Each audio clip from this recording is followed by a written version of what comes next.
Good evening, everybody. We're going to call this meeting to order at 6:38 p.m. on Monday, June 15th.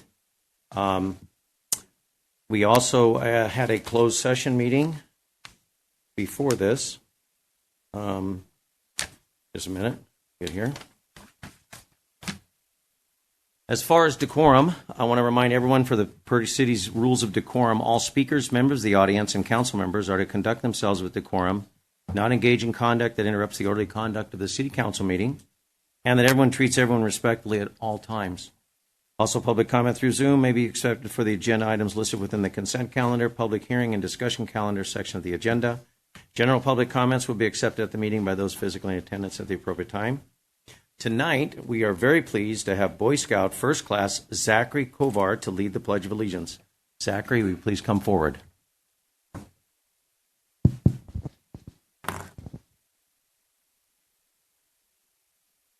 Veterans and those in uniform, please salute. Those not in uniform, please place your right hand over your heart. Please join me in the Pledge of Allegiance. I pledge allegiance to the flag of the United States of America and to the republic for which it stands, one nation, under God, indivisible, with liberty and justice for all. Zachary, if you could stay there for a second.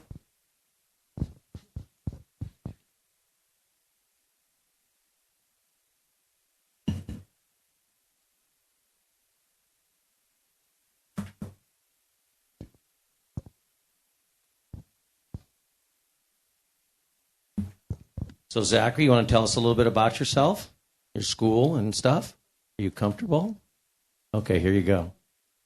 I'm Zachary. I'm moving to 8th grade Ramona Middle School, Nita Unified School District. I'm a first class scout, as you have heard. I'm trying to get to Eagle,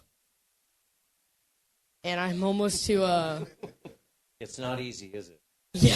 Okay. Hey.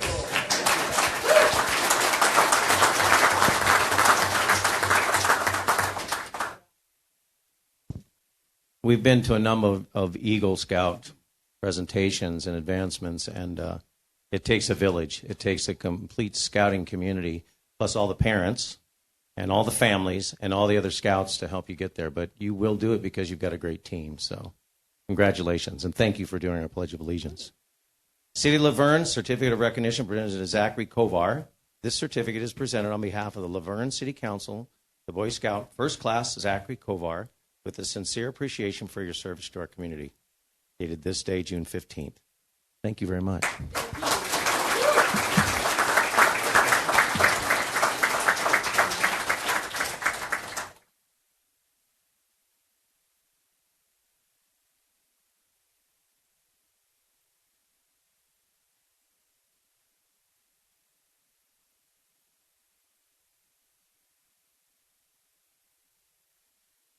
Very much.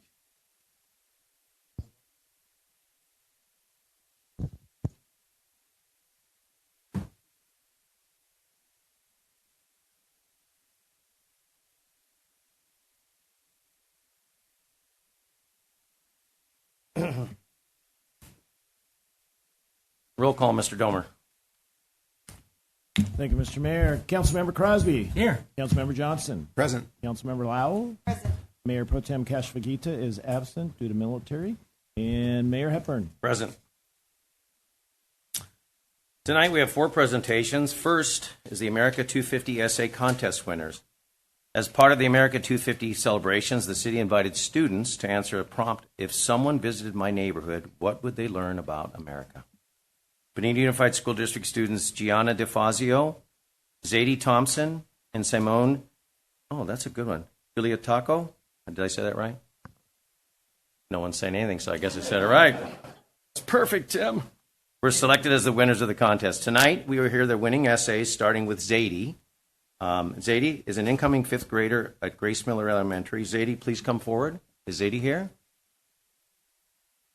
Ah, there she is.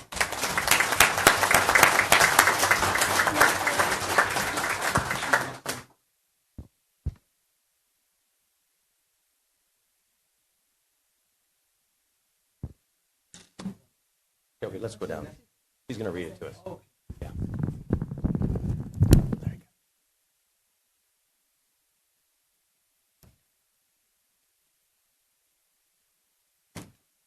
go. The people in my neighborhood. If someone came to my neighborhood, they would learn a lot about America. In my neighborhood, the first thing you would notice is the park. At the park, you would see neighbors walking their dogs. The next thing you would see are all the tall trees around the neighborhood. Another thing you would see are people in their front lawns watering flowers and plants. That shows me that people in the Verne care about them. Also, in my neighborhood, people are patriotic. So you would see flags on people's houses and on their lawns. In my neighborhood, you would see kids riding bikes with their family. That also shows me people in Laverne like being out.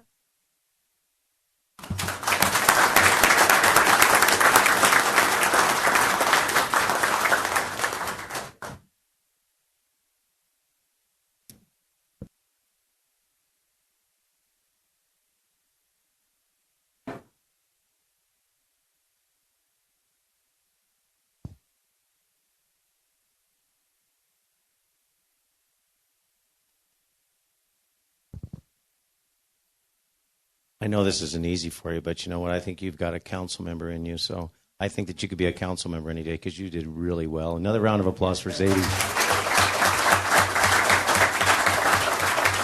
And we really loved your speech, and we really appreciate that, and thanks for doing it. And you got a nice little gift bag there.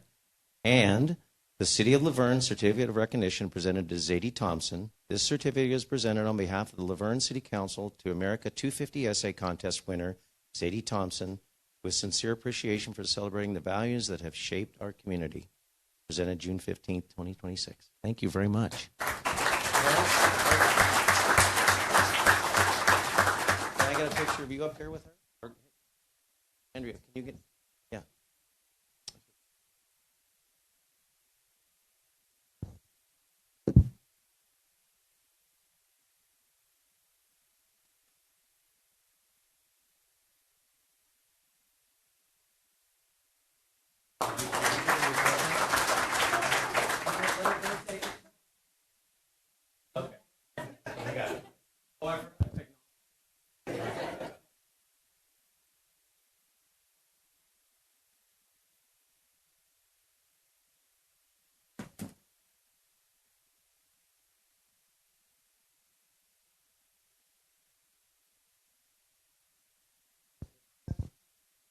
Gianna, no, Gianna's not, but she has one we can read.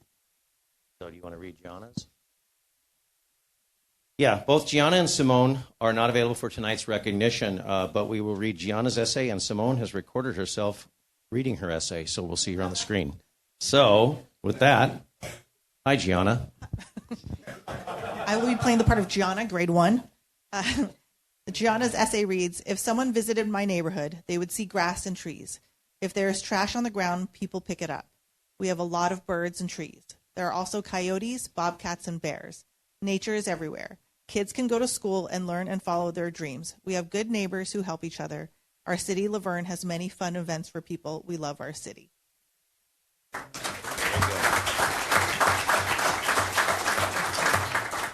Okay, Simone has recorded her essay. Do we have the recording? We're going to try. Okay. High school. She is. Hello, my name is Simone, and thank you for accepting my essay for the Laverne Essay Contest. I'm sorry that I didn't get to go there, but I have prepared my essay here. I'll read it out loud to you. Laverne's history is deeply intertwined with the American identity. Formerly known as Lordsburg, it was founded during the railroad boom and initially experienced a shortage of residents. However, a campaign was launched to open a university, which saved Laverne by establishing it as a college town. This demonstrates how the story of Laverne reflects the history of America, a narrative of people who endured, made their mark, and ultimately created a safe space for generations to come. After visiting, people can truly understand what it means to live in America. Part of what makes Laverne's charm inherently American is its visual identity. Many people are familiar with the American dream, where one could live in an idyllic home to raise a family. Upon arriving, newcomers will find themselves in a quiet, safe haven that reflects that dream. They learn through Laverne that America can provide an ideal environment for children to grow up in. Additionally, the local transportation is another incredibly American aspect. Laverne is in close proximity to Route 66, an iconic symbol of American identity. With the opening of the Gold Line, the town is more connected to the rest of the state than ever before. From here, you could reach countless destinations and are free to go absolutely anywhere. Another aspect that newcomers can appreciate about Laverne is a sense of community. Openness is a core trait of American culture, and it is highly visible in this community. Newcomers will feel immediately welcomed by their residents. Part of what makes Laverne special is that everybody knows each other, and visitors will appreciate getting to know people on a personal level. Over the years, Laverne has also become diverse, welcoming people of different cultural backgrounds. It has become a safe space for a variety of people to live in, carrying the dream that everyone could be accepted no matter who they are or where they came from. If someone were to visit Laverne, they would learn many things about America. They would learn about the town's role in American history and how it rose from humble beginnings to a community of more than 30,000 residents. Visiting Laverne allows people to see the best of America, a sense of family and community. Anyone who comes here will enjoy the cozy, small-town feel where everybody is welcome. Thank you. That was my essay for the Laverne Essay Contest. Thanks, Simone.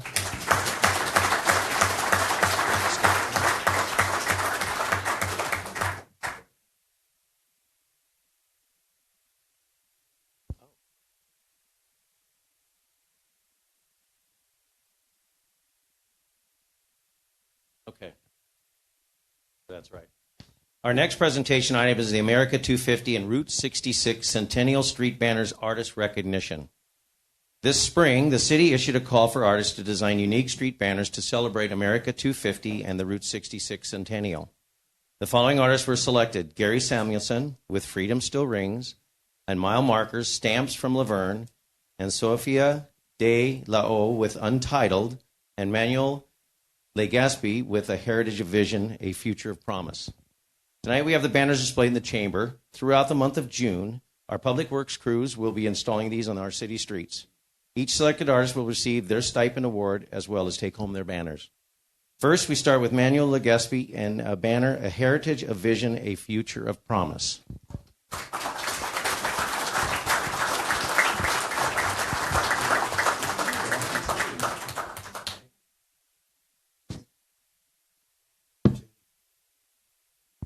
Well, explain. It's beautiful.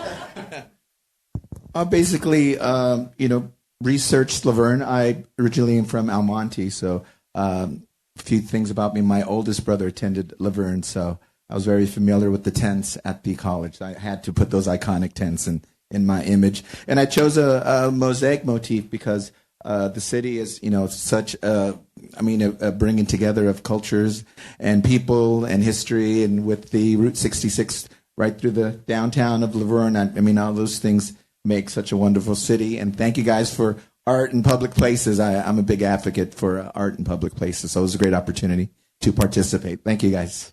I was gonna explain it, but he took it all. You got it all. I don't need to do it here. You just take over the rest of the meeting. Thank you very much.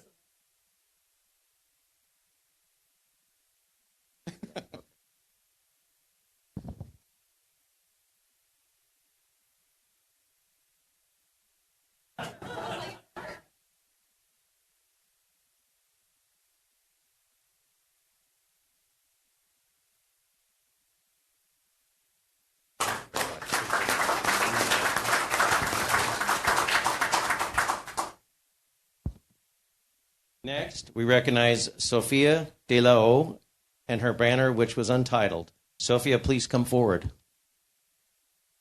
She is.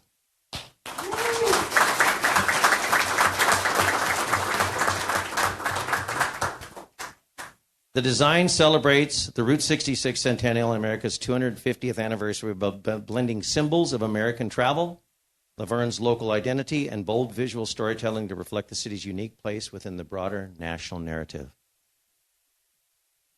Hi, I'm Sophia. I'm from Ontario. I currently attend UCLA Arts. I was really inspired by the Route 66 and the film Cars, obviously, for being famous for the Route 66. I hope I was able to capture the community in the city. It's really vibrant and it inspired me. Thank you very much.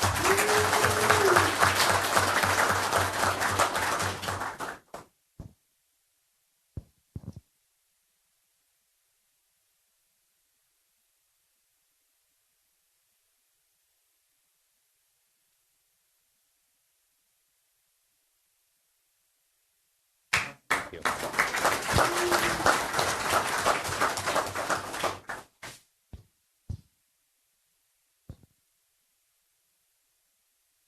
Okay. Oh, he's two? Oh, wow.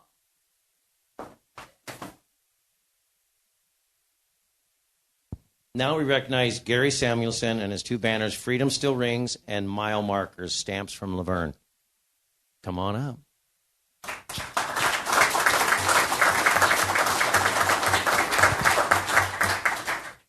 For the America 250 banner, the design celebrates America 250 through a distinctly Laverne story featuring the city's Liberty Bell replica, San Gabriel Mountains, and local imagery as symbols of the community freedom and the enduring spirit of residents contributing to something larger than themselves. For the Route 66 banner, the design honors Route 66 role in shaping Laverne by pairing nostalgic roadway imagery with symbols of the city's citrus heritage, historic carob tree, and the Liberty Bell replica to celebrate the local stories worth preserving and carrying forward.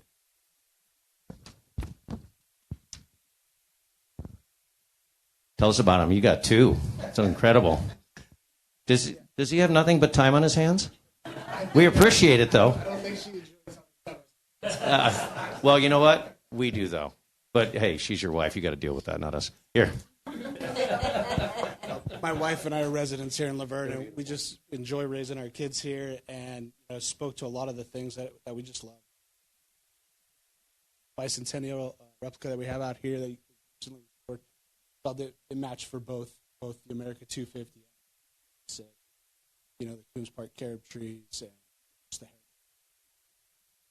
It's just they're not great. Thank you. Thank you very much.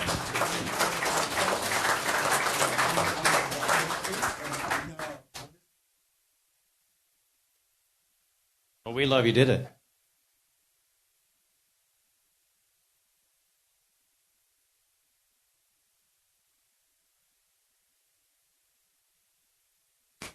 Thank you all very much.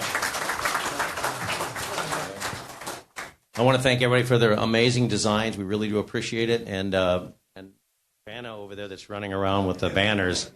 If it wasn't for her, this stuff wouldn't happen because she's our management analyst. But I think Andrea does almost everything, making sure that all the artists get together, making sure the awards, making sure that it goes clockwork. So a round of applause for Andrea also.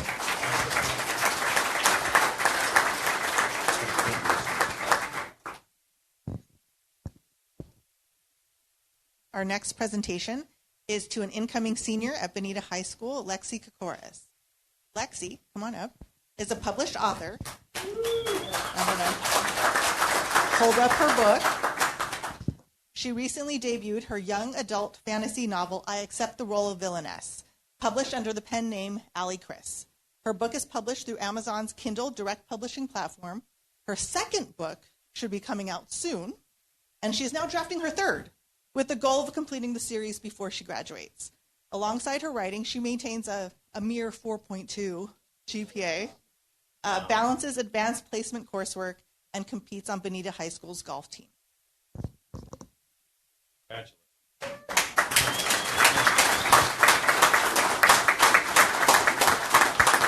We have these for sale. $100 each. Signed by the author. Yes. I'm very grateful to be able to have published.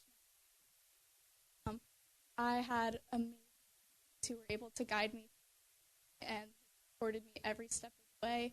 Bonita Unified, I really wouldn't be here without them, and that helped me with it. And I just want to say thank you to everybody who supported me. I wouldn't be here without you.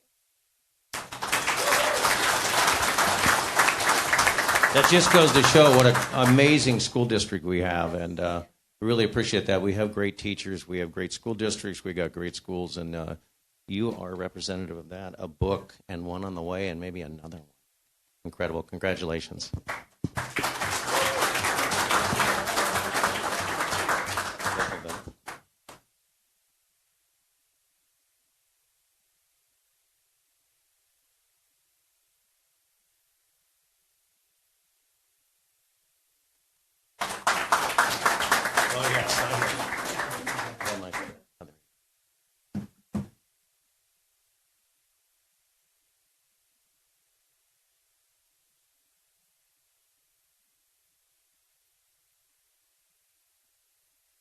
Thank you. Our final presentation is the Juneteenth Proclamation. June 19th honors black freedom, resilience, and the abolishment of slavery in the United States.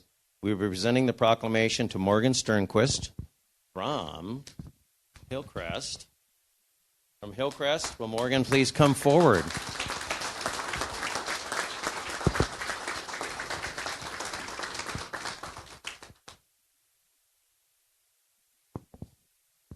How long have I known you? Yeah. And your sister-in-law? A really long time. Yeah. Morgan's amazing. She used to be with Habitat for Humanity, and now she's with Hillcrest and does an amazing job. We're really blessed that we have her. She's also part of the Laverne Chamber of Commerce. So, and there you go. We appreciate that.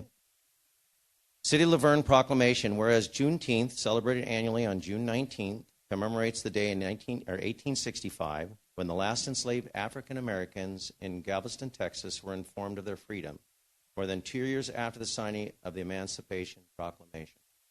And whereas Juneteenth stands as a significant milestone in American history, honoring the strength, courage, and resilience of African Americans. And whereas Juneteenth is a time to celebrate the rich cultural contributions, achievements, and heritage of African Americans, whose impact continues to shape the social, economic, artistic, and civic life of our nation and our local communities. And whereas the City of Laverne values the importance of all persons and recognizes the importance of reflecting on the legacy of slavery and the continued work towards justice and equality for life, all. And whereas Juneteenth provides an opportunity for all residents to deepen their understanding of American history and to reflect on the struggles and triumphs that they have shaped the nation. And whereas the City of Laverne joins the community, acknowledging the significance of this day, supporting efforts that promote education, unity, and understanding among all people. Now, therefore, the City of Laverne hereby proclaims June 19th as Juneteenth and encourages all residents to observe this day through learning, celebration, reflection, and continued dedication to justice and equity, dated this 15th day of June 2026. Thank you, Morgan. Would you like to say a few words? This is the first time Morgan's never had something to say. I don't know what to tell you. You're amazing. We appreciate you, what you do for our community, what you do for Hillcrest. They're blessed to have you, and thank you very much. Thank you.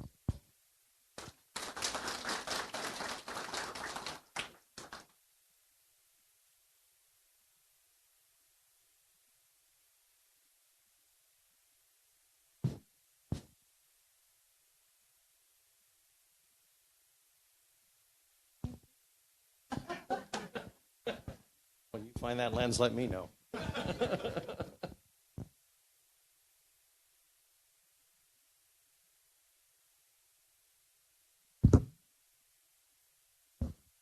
Okay, now we're going to consent calendar, guys. If you want to go, let's go. All you young people and you people who got the awards, please take the cue. Thank you. It's really exciting, but, you know.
Okay, we will to announcements about. I wanted to ask. We did have a closed session before this. Our attorney Barlow.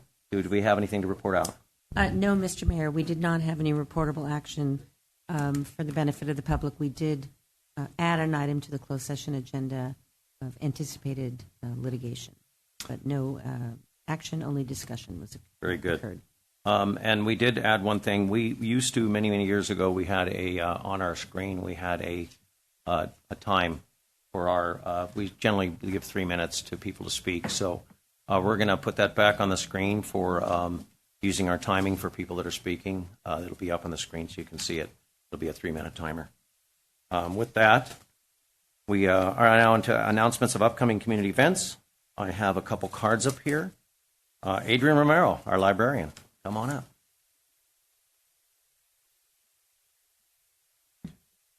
Good evening, Mayor, council members, and staff. I'd like to introduce a few events that will be taking place at Laverne Library this month. Tomorrow at 4 o'clock, we'll be holding a juggling show with Michael Rayner. During this event, tricks and stunts will be performed that the whole family can enjoy. Mr. Rayner is an accomplished performer who has appeared on TV shows like The Late Show and America's Got Talent. And on June 24th at 4 o'clock, we'll be holding a flying kite program for children ages 5 to 12. During this event, kids will learn the role kites have played in history and scientific exploration. And after the presentation, participants can create and design their own kite that they can take home. And on Saturday, June 27th at 2 o'clock, we will hold an embroidered bookmark art program for teens. During this program, teens can learn basic embroidery while they create their own custom corner bookmark.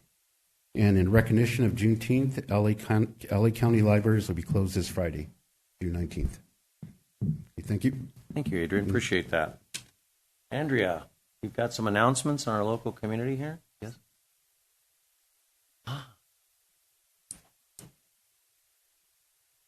Good evening, council and residents in attendance tonight. I just wanted to provide an update on the Route 66 Centennial that today is the first day of the Passport program. It is open all summer, so we do have some Passport booklets for anyone who's interested. For a quick summary, basically there are businesses along Foothill Boulevard. It's the scavenger hunt. They have a little car icon hidden in their business. Find the icon, fill out your passport. Each business has a raffle prize that they have donated, so there's prizes as well. So the Passport booklets will be over there. If you have any questions, feel free to let me know. Thank you, Andrea. Thank you. You guys got to do that. It's really fun. It really is fun. You can go all around Laverne, plus you can spend some money in our businesses, which is nice, and support our local businesses. Matt DeGata, Damien High School Band, come on up. I bet we're going to talk about a show. Maybe. A car show? Hello, Mayor, council members, and staff, and all the participants present today. My name is Matthew DeGata, and I am the band president and assistant drum major for the Damien Spartan Regiment. I am here with Graham Rudy, our equipment manager, and our drumline captain, Garrett Young. I'm here to ask if you would promote and participate in the 2026 Damien High School Spartan Regiment Car Show. The Damien Spartan Regiment is made up of girls and boys from the 3 local high schools, Damien, St. Lucy's, and Pomona Catholic. This past school year, some of our accomplishments were performing in the 99th Annual Macy's Thanksgiving Day Parade, winning state championships for our Damien Spartan Regiment marching band last fall, winning first place for national championships in Ohio with our Damien Indoor Winds program in April. Wait a minute. Repeat that again. What'd you win? We won first place for the national championships in Ohio. Round of applause, people. That's amazing. Thank you very much. We also won first place at the RCC Jazz Festival and every competition we were entered in this school year. Also, we received superior accolades for our concert band. We also performed at Disneyland and California Adventure, and for each of our ensembles, we went undefeated the whole year. Incredible.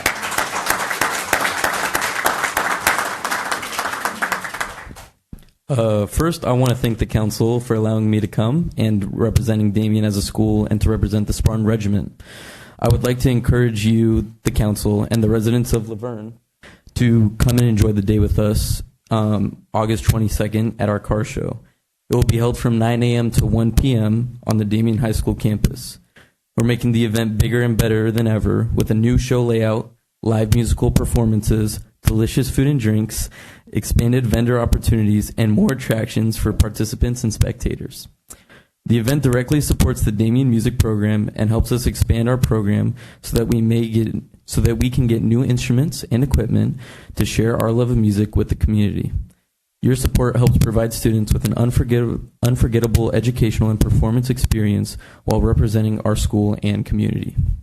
Some ways to get involved include a $250 trophy sponsorship.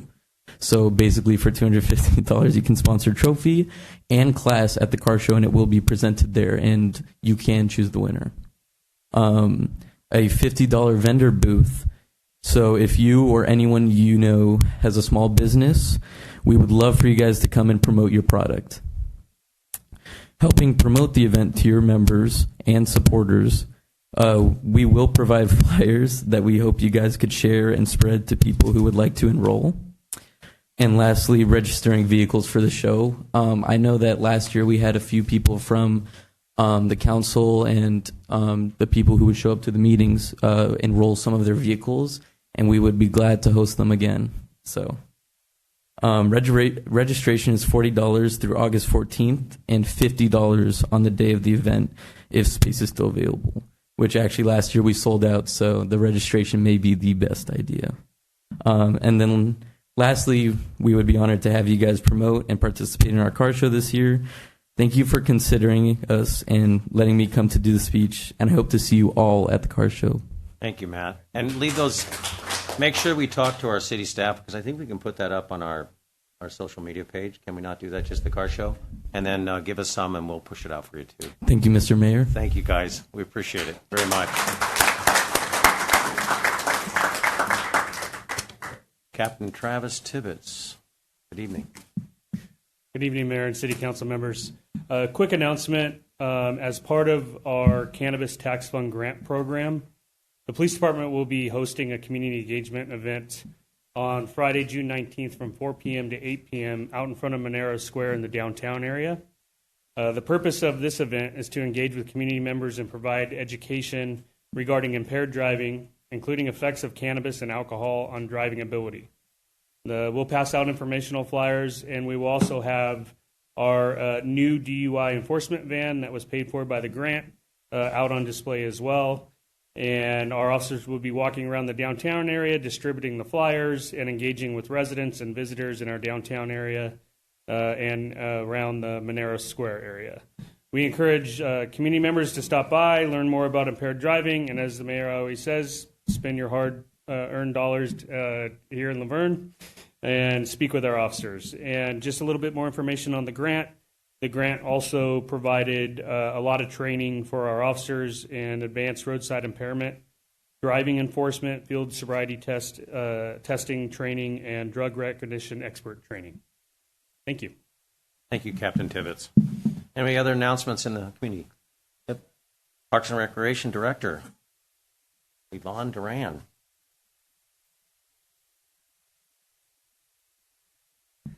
Honorable Mayor and City Council members, just a quick announcement. The Summer Recreation Guide has been mailed to Laverne residents. It's available online, and I have a few copies here. For the next couple of months, we'll have swim lessons, our junior lifeguard program that just started today. First time us holding that, an aqua aerobics class to start very soon. Concerts in the park and movies in the park as well.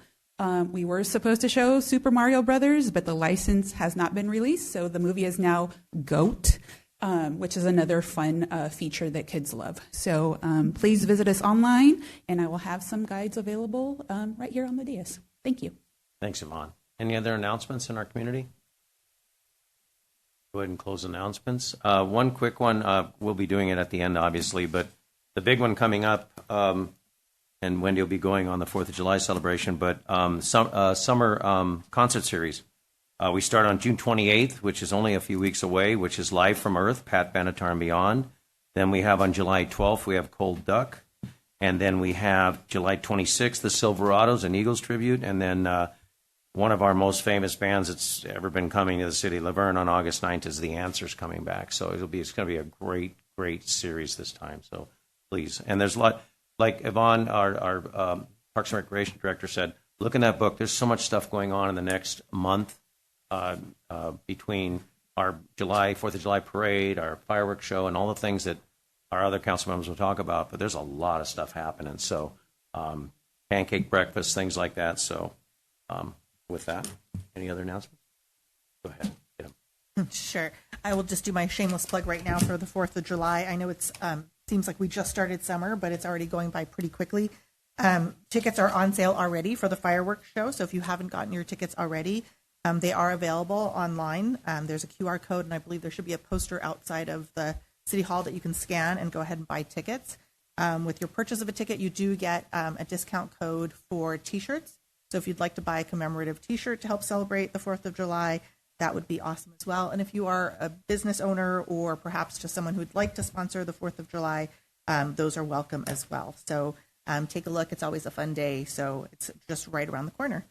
And then just a couple of other announcements. There is a Tri-City Mental Health Authority meeting this Wednesday, but it is starting at 4, given the amount of items on the agenda instead of 5.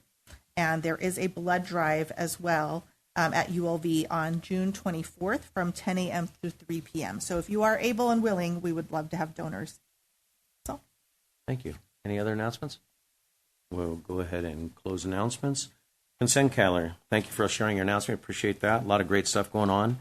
Now we move on to the consent calendar.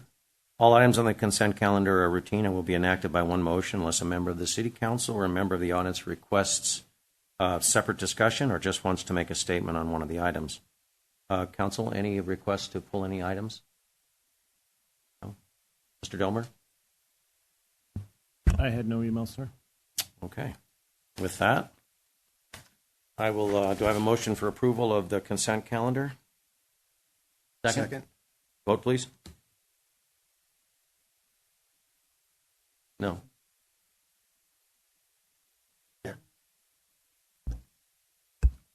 Motion to approve the consent calendar by Lau, seconded by Johnson. Approved 4-0, with Cashel Figuita being absent. Good. Thank you. Tonight there is one public hearing on the Affordable Housing Agreement for Heritage on White. City Manager Domer, please call forward the staff member who will be reporting on this item. Thank you, Mr. Mayor. I'm going to bring up our planning manager, Candace Bocock.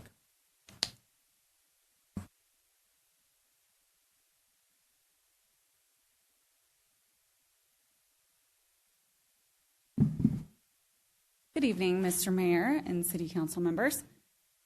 The item before you tonight is the Affordable Housing Agreement between the City of Laverne and MW Investment Group, LLC, associated with track map number 83278, a condominium conversion project located at 2467 First Street.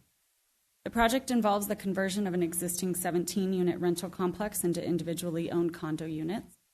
The Planning Commission previously approved the condominium conversion, and the final track map was approved tonight by the City Council on the consent calendar as required by the Subdivision Map Act. As a condition of approval and in accordance with the affordable housing requirements in the Old Town Laverne specific plan, the applicant is required to enter into an affordable housing agreement with the city. The proposed agreement designates 3 of the 17 condominium units as affordable ownership units. 1 unit will be restricted for occupancy by a very low income household, while the other 2 units will be restricted by moderate income households. These affordability restrictions will remain in effect for a period of 45 years. The agreement establishes the requirements governing the affordable units, including purchaser eligibility, affordable sales prices, city review and approval of eligible purchasers, resale restrictions, and ongoing compliance measures. It also provides a preference for qualified purchasers who live or work within the city. Upon execution, the agreement will be recorded against each of the designated affordable units and will run with the land for the duration of the affordability period. The action is exempt under the common sense exemption under CEQA guidelines, and the agreement has been reviewed and approved by the Assistant City Attorney. Therefore, staff recommends that the City Council approve the affordable housing agreement and authorize the City Manager to execute the agreement in a form approved by the City Attorney. I would be happy to answer any questions if you have any, and the applicant, Matt Waken, is also here if you have any questions of him. Thank you. Do we have any questions for Planning Manager Bocock before we go to the public comment? We're going to go to public comment, and we have any questions, we'll bring it back up. Thank you. We're going to open up the public comment on this item. Anyone wish to speak on this item? Okay, that would be a no. Okay, we're going to close public comment, bring it up to the dais. Any comments or questions? Just that these are the units that are on White and First Street, I believe, on the west side of northwest of that corner. Side of the dairy. Yeah. Very good. Any other? No, they're nicely built places, and I know they were apartments before, and this change is just a change in the owner. Yeah, if I'm not mistaken, they were built for condos, but they went to apartments, and now they're going to switch them to condos now. So, is what happened. So, with that, any other discussion? We'll go ahead and ask for a motion. Move to approve. Second. Second. Johnson, second. Vote, please. Item number 8, motion by Crosby, seconded by Johnson. Cashel-Fagita being absent, it was approved 4-0. Thank you. Thank you, Planning Manager Bocock. Great job.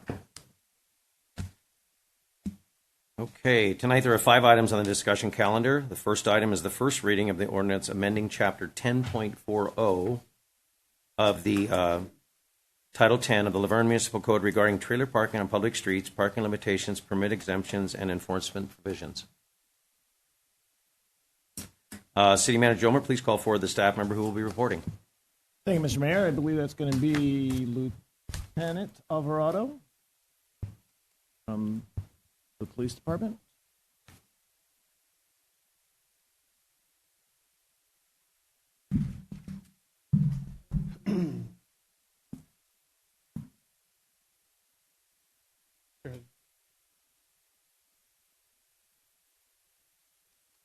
All right. Good evening, Council, Mayor. For those who don't know me, my name is Jay Alvarado. I'm the Administrative Lieutenant for the Laverne Police Department. Today we'll be focusing on the first reading of the Trailer Park Ordinance. Trailer Parking Ordinance, to be corrected. Yeah. Thank you. All right. Okay, the purpose of the ordinance. The purpose of the ordinance is promoting street safety, aiming to reduce traffic hazards caused by improperly parked trailers. Preserving the neighborhood aesthetics, it addresses the visual blight by preventing long-term trailer storage. Laverne is a beautiful town, and this code is looking to keep it that way. We're looking to balance our approach with flexibility through time limits and permits, and aligning our city priorities to include safety, accessibility, and the quality of life for all.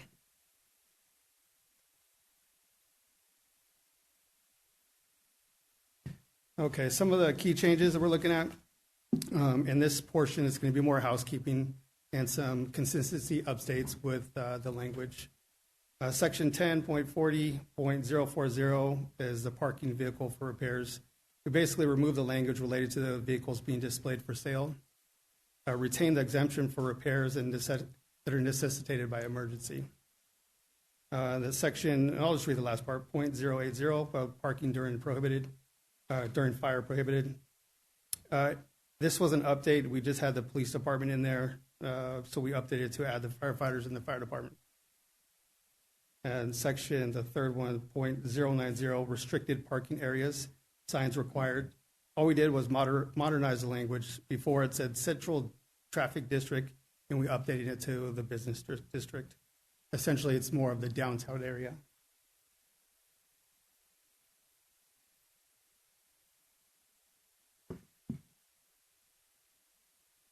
Continue on some of the changes.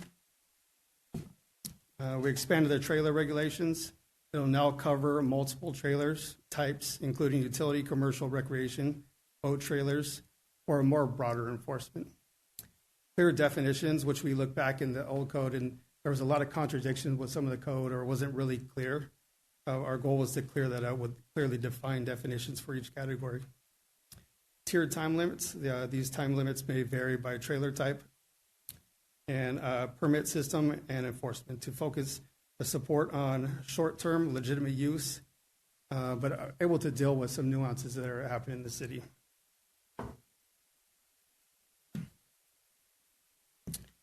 In the municipal code, we do not have these pictures, but I thought they would be a good visualization. But we do have clearly defined definitions of these different types of trailers. So I won't read through each of them, but they're clearly defined now in the municipal code.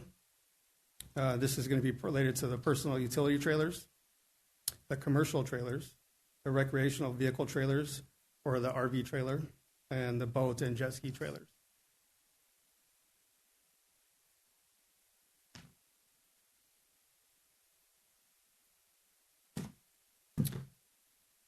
Some of the proposed restrictions. Trailers must be actively coupled to a vehicle and operable to be parked in the public streets. So basically the vehicle has to be able to operate and it has to be attached to the vehicle. Prohibiting the unoccupied trailers, so essentially that basically what I just said, that it can't be just left alone. It needs to be attached to a vehicle. So Section A discusses that. And then the Section B of 10.40.260, public streets cannot be used as long-term storage locations for trailers. And basically, it's going to reduce some of the congestion.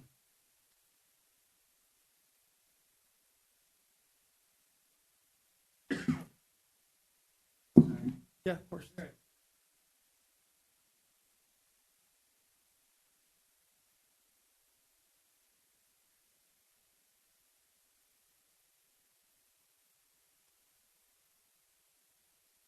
Yeah, it has to be coupled to the trailer, to the vehicle. Correct. Correct. Okay, if you change, well, so right here on this fancy little slide, I'll have some of the explanations of the times.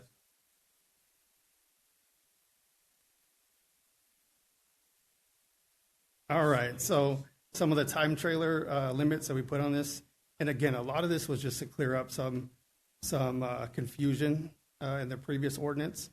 So now there are time restrictions, and we could hold people accountable for those.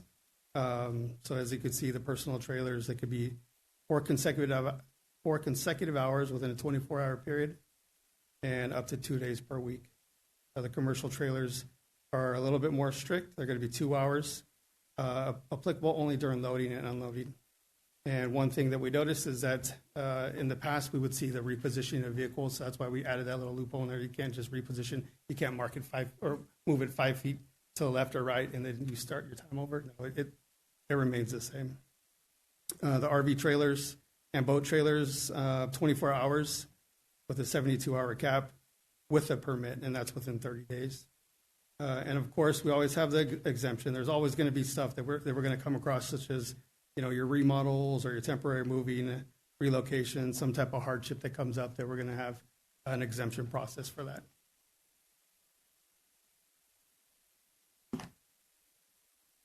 But the overnight parking for an RV or a boat or some other type of a vehicle, that's still available as far as the overnight parking permit through the police department. That is correct.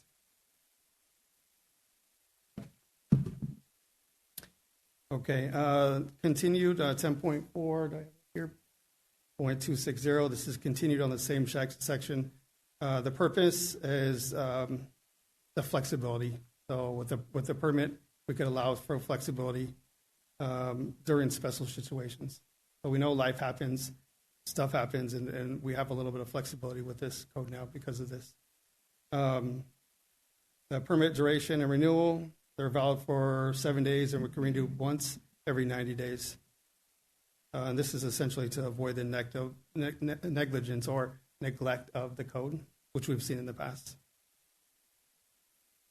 I didn't realize how long this ordinance was until I'm up here.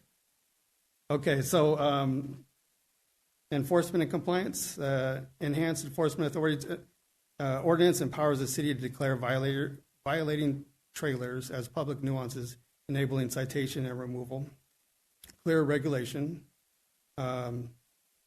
This is one thing that we identified that is extremely important, is that you reduce the ambiguity, guiding enforcement personnel and ensuring consistent rule across the whole application of the code.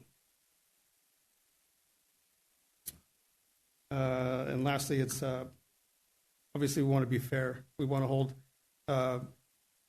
residents and businesses accountable, but we also want to afford the accountability to the police department to enforce the code.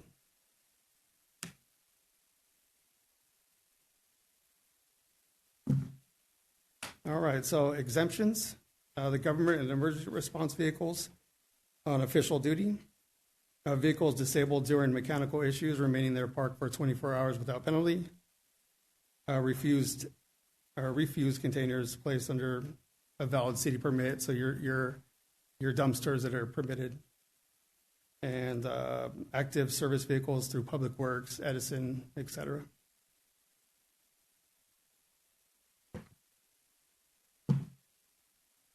All right, some of the community benefits. The ordinance improves street safety, increases parking availability, and reduces visual clutter. There's no fiscal impact with this ordinance, and there's no significant environmental impact.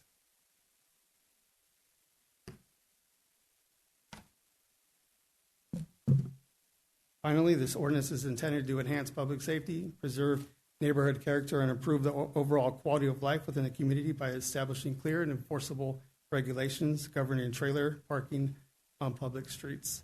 The proposed updates provides a balanced approach that supports the safe and orderly use of public roadways while accommodating legitimate residential and commercial needs through reasonable time limitations and permit process. Accordingly, staff recommends City Council introduce by title only and waive further reading of the ordinance amending Chapter 10.4 of the Laverne Municipal Code relating to parking of trailers and semi-trailers on public streets. Sorry that was so long, but any questions? Thank you, Lieutenant Alvarado. I think we'll go to public comment first, and then we'll come back to you if you don't mind. Thank you, sir. Of course. We have Mike Alt.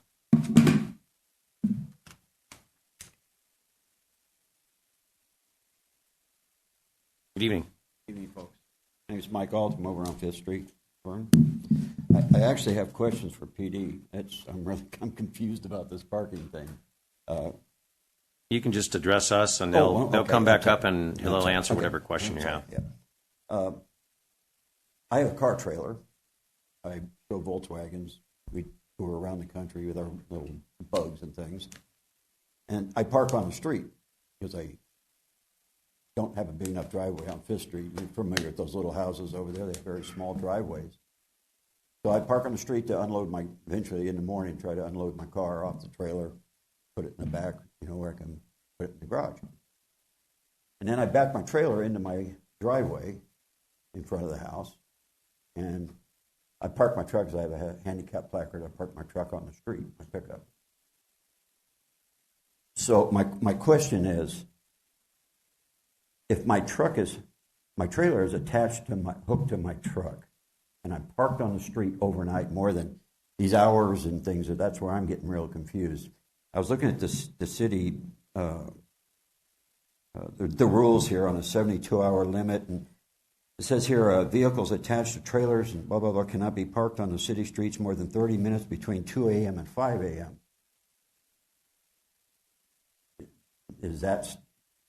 I've parked overnight and never had a problem on the street. Has that been a rule that wasn't enforced? I don't know. So I go on and say, well, that's not a problem. I park it in the driveway. It's off the street, everything else. Then I read in here, it has to be behind a 6-foot fence. Can't be visible. Well, I can't put it in the backyard because the alley's too narrow.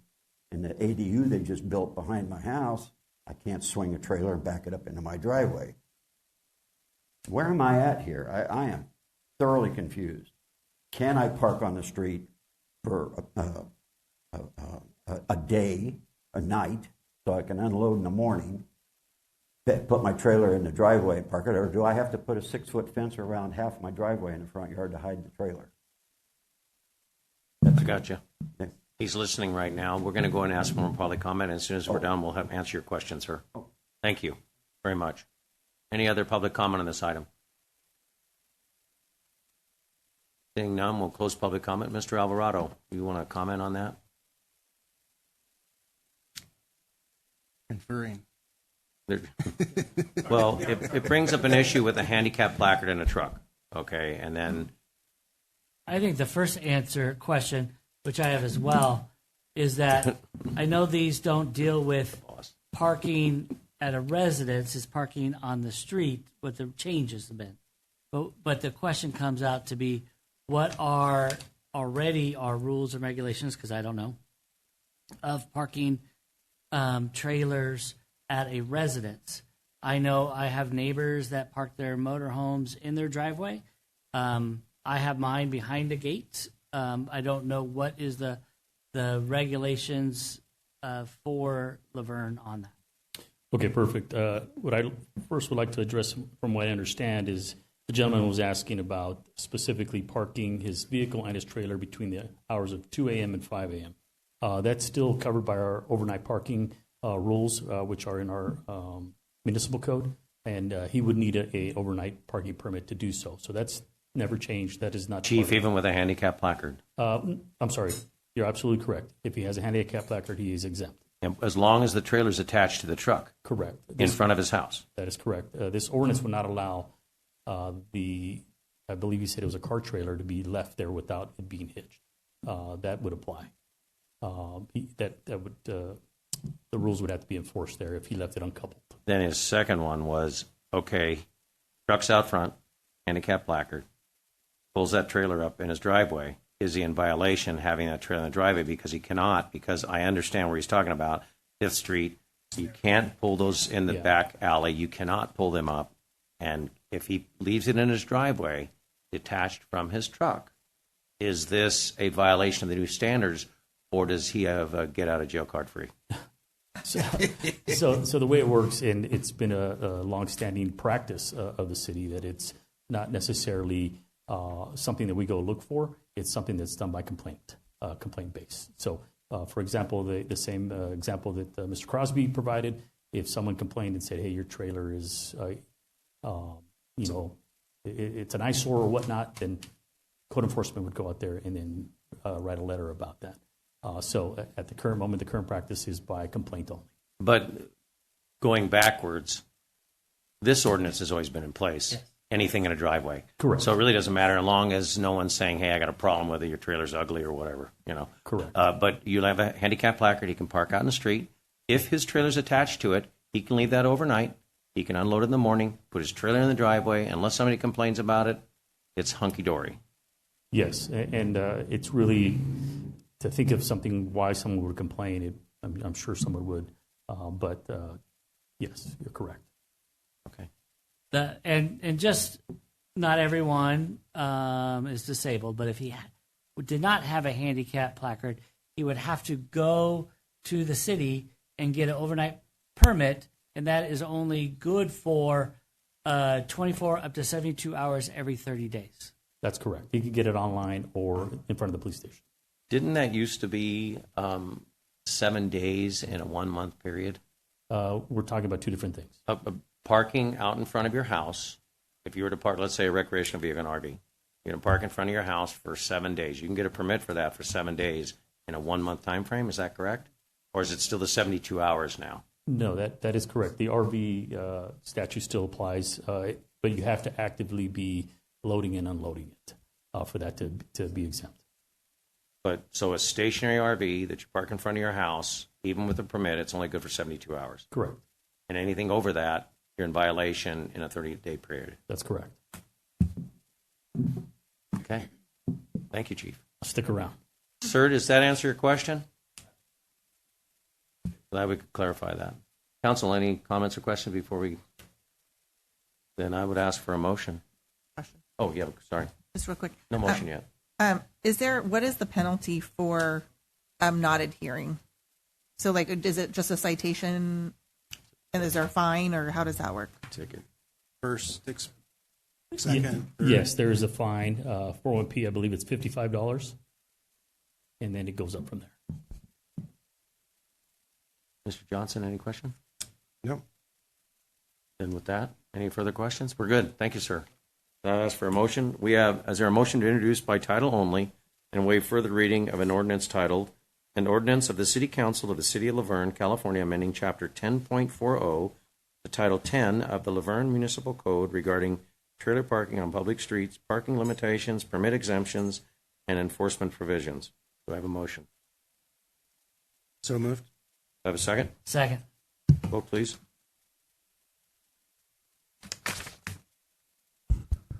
Item number 9, motion by Johnson, seconded by Crosby, approved 4-0, with Cashel Figuita being absent.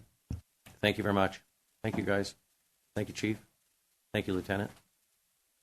The next item on the discussion calendar is the approval of a memorandum of understanding regarding residential solid waste billing transfer, better known as trash.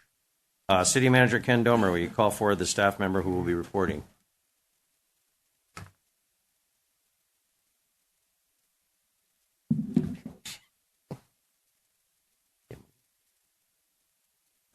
Director Wu, how are you tonight? Good evening. Good evening, Mayor, members of the City Council.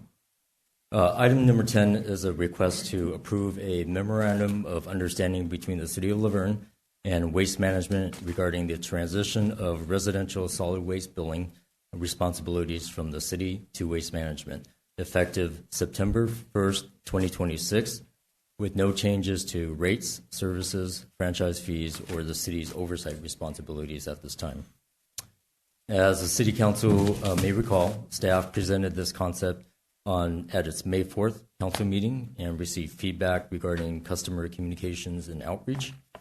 Since that time, city staff and Waste Management have finalized the memorandum of understanding that formalizes the transition process and continue to conduct a comprehensive public outreach and education program.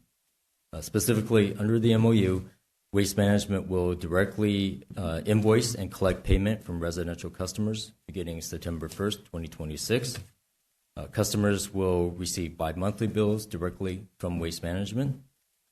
Multiple payment methods will be available, including mail, ACH, electronic payments, and credit card options.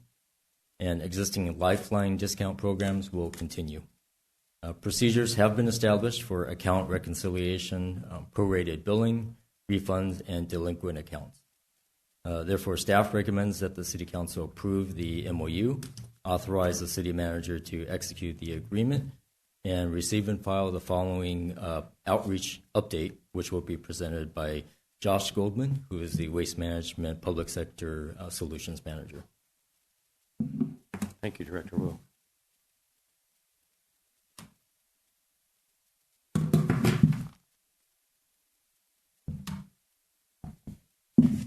Just might be easier. It's off.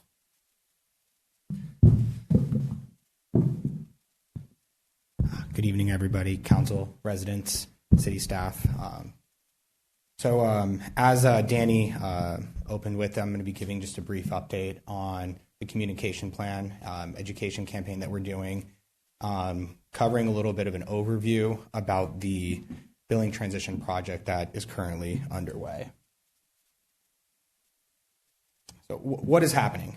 Starting September 1st, WM will assume responsibility for residential customer billing and customer service. Laverne residents will continue to receive invoices through the end of August, but the way that the city bills, they'll receive an invoice in July for services in July and August. After that, they will begin receiving invoices from WM. All accounts will be set up automatically from them using the account information that they currently have in the city's billing system.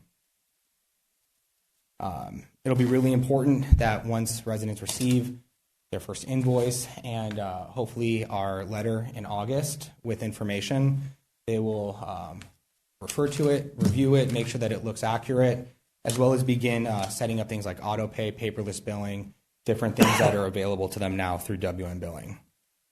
Additionally, WM and city staff have been working very closely to make sure that this is done collaboratively. It's to make sure that it's a seamless process for residents and to make sure that we get as much public education out there as possible so there's no confusion and no surprises to the city's residents. While I'm on this slide, I just want to go over a couple, let's call them frequently asked questions. First is the benefit of doing this billing transition. This transition is designed to make service requests easier and more seamless for residents in Laverne. With the WM account, residents can now contact WM directly to get service requests as well as billing requests done in the same stop. Currently, if they have a question about their bill, they have to contact the city. If they have a question about a service-related matter, they then have to hang up the phone and then contact us. And sometimes that does create some frustration, and we want to try to remove all of that. Additionally, we will have the same billing cycle that they currently have. We'll maintain a bi-monthly billing cycle. So this is done intentionally so that they will receive an invoice in July. Come end of August, maybe early September, that will be their first bill with WM. And that should be a seamless process going from one to the next. We made sure that there'll be a grace period allowed. So if something does get lost in the mail, we will not charge any late fees for 120 days. So it'll be 2 billing cycles. We also want to make sure that residents, if they do notice that something doesn't look right on their bill, they have ample time to contact us and get that straightened out. The invoice is going to look different. Additionally, it'll be more itemized. Any inventory that we know of or that we've seen from the city, from the billing files that we're getting from the city, or our own service requests that we've completed on our end, those are all going to be on their invoice. So we want to make sure that looks as accurate as possible. Lastly, we've seen a lot of questions about convenience fees. There's several payment options that are available through WM. We have in-person payments through some of our partners like 7-Eleven. We got direct debit, ACH, and check. None of these will incur a convenience fee. However, as is common in many industries, for certain payment methods, there are convenience fees that are applied. Unlike other companies, we do not do it based on, it's not applied on a percentage of their total bill. It's just a small flat fee of $1.99, and they'll have the option to decline it and use another payment method if they don't want to have that convenience fee. And that'll only be applied for credit card or other more expedited payment options. As I mentioned, we've come up with a very robust and comprehensive education campaign to get the word out to all of the residents. Starting in May, at 120 days, that's when I was first here, notifying the council, notifying the residents about the upcoming transition.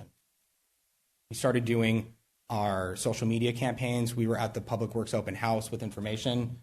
Moving into June now, as you see, I'm here in front of you with the MOU. We've announced workshop dates, and we've also sent out direct mail. I want to include for the direct mail, and I know this was a concern that the council raised at the last meeting when I was here about what about the residents that live in the mobile home parks or in the HOAs where it's master build. How are we going to get the word out to them? The city's provided us with the Prop 218 mailing list, so every resident received direct mail from us. Going into July, residents are going to see a bill insert in their utility bill. So this is the utility bill that they will get their last invoice from the city. We'll have a bill insert from WM letting them know about the upcoming billing transition, which will have workshop dates and other information. It'll direct them to the city's website, which has frequently asked questions that they can refer to. Again, we'll keep doing social media campaigns. Starting in August, we'll start holding virtual and in-person workshops. Residents will receive another letter at the 30-day point welcoming them to WM. This will have more information about how they can set up their My WM profile.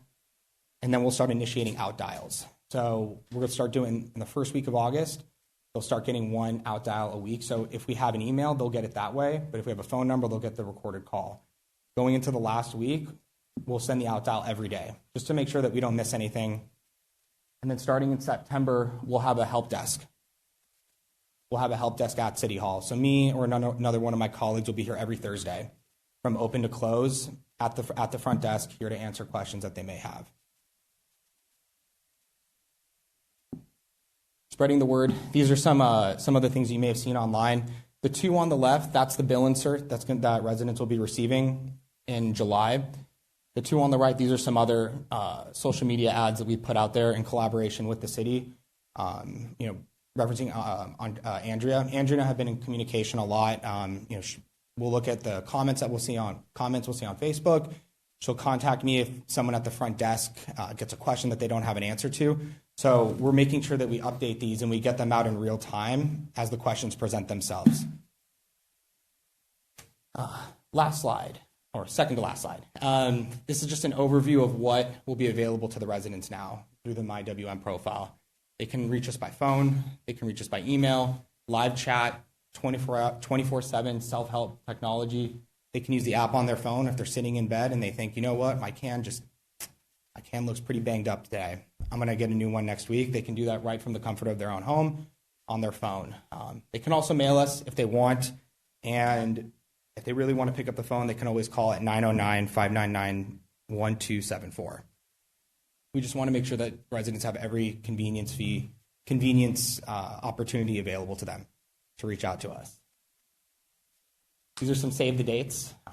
Thursday, August 20th, it'll be an in-person workshop here in the council chambers.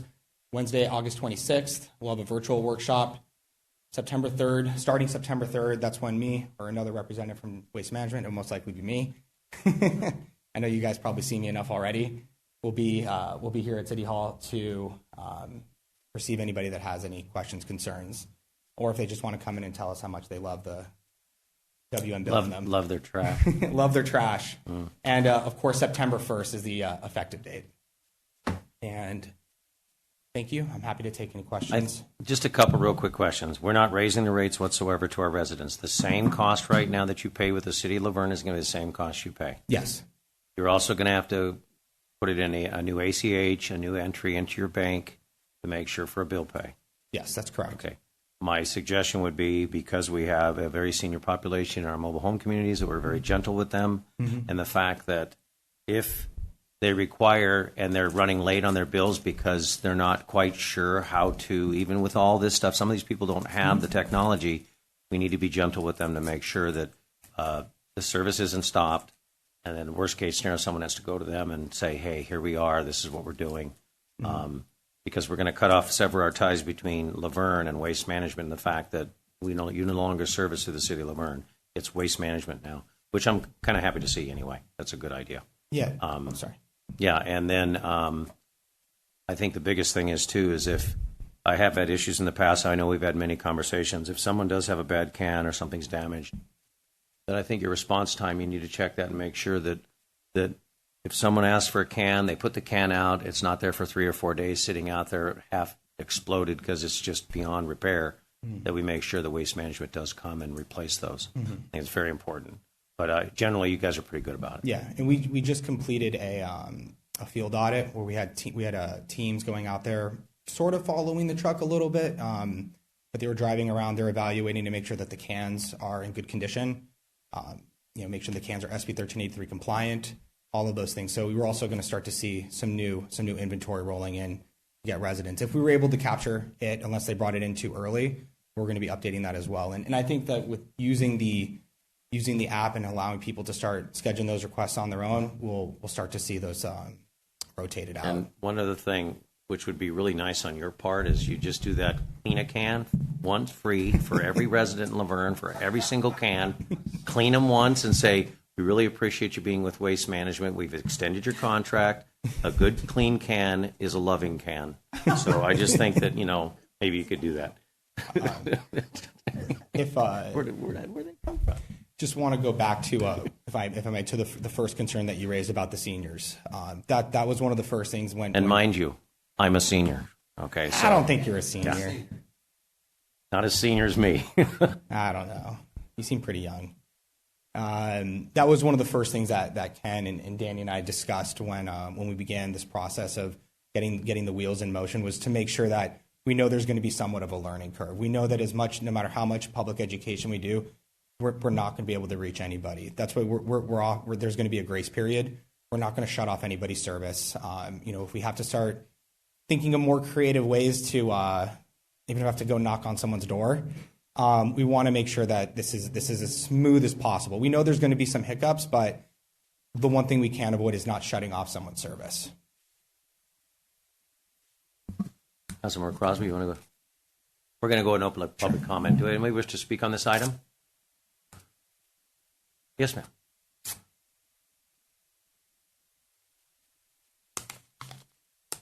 Good evening, Mr. Mayor and the council. Just a question. How do you turn off someone's service? Does the trash just build up? How's that handled? Yes. Yeah, we'll wait. Any other public comment? That would be no. We're going to close public comment. And Josh, can you answer that question? How do you turn off a trash can? I suppose it was a poor choice of words. It would be the service is paused until if their account becomes delinquent. But we're going to not. But we're not going to do that. Yes. We're going to have a grace period for how long? 120 days. 120 days. And we can always. We can.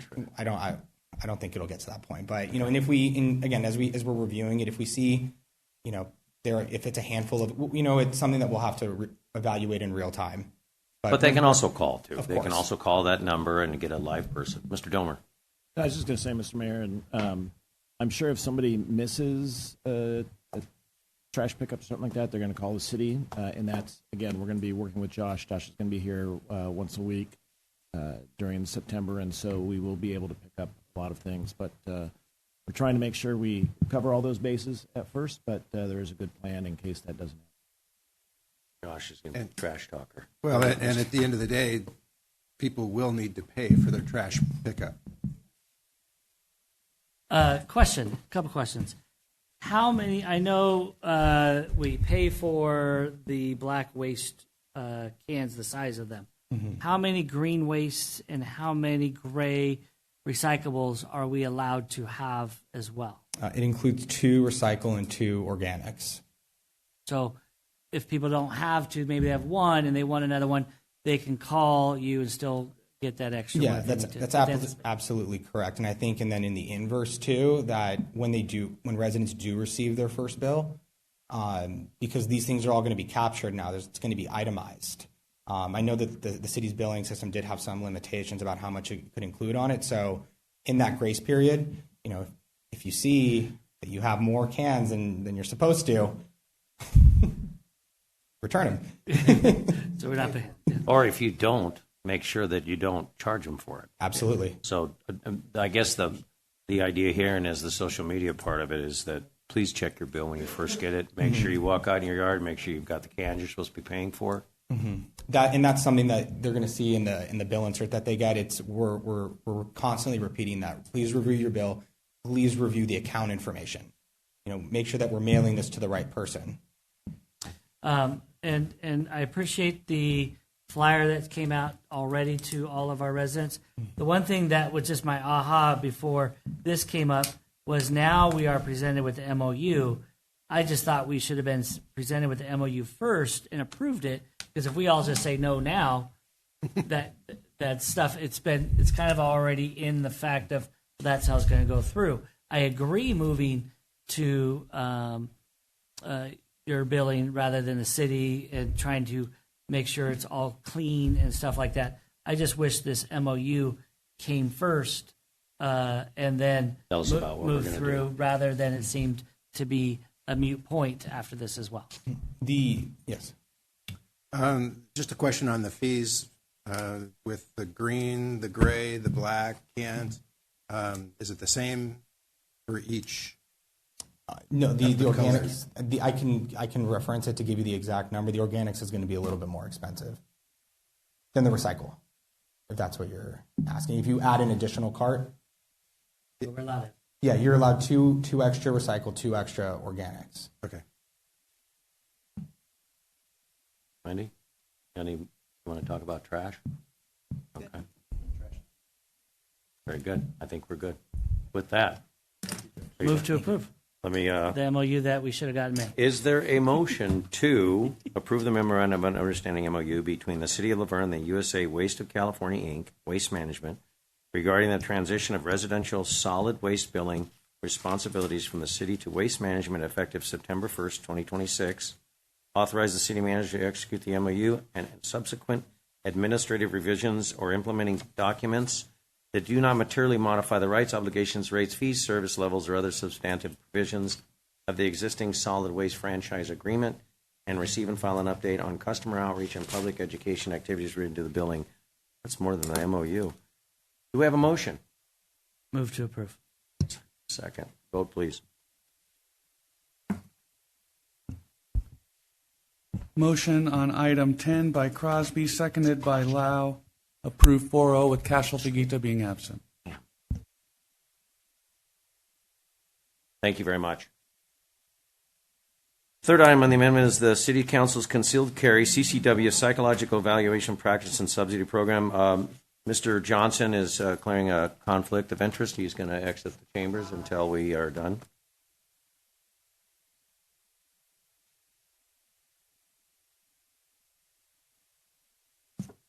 Well, I can already guess who's coming up to talk about this one. So Mr. Domer, we're going to have Police Chief Sam Gonzalez come up and speak. Is that correct?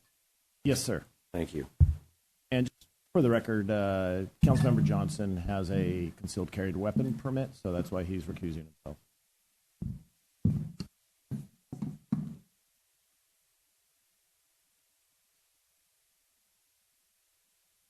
Okay. Good evening, Mayor, members of City Council. Tonight I'm presenting a proposed amendment to the department's concealed weapon licensing process regarding psychological evaluations. This recommendation follows a review of changes in California law, operational experience gained since the implementation of our CCW program in 2023, and our continued commitment to maintaining a thorough, legally compliant, and public safety-focused licensing process.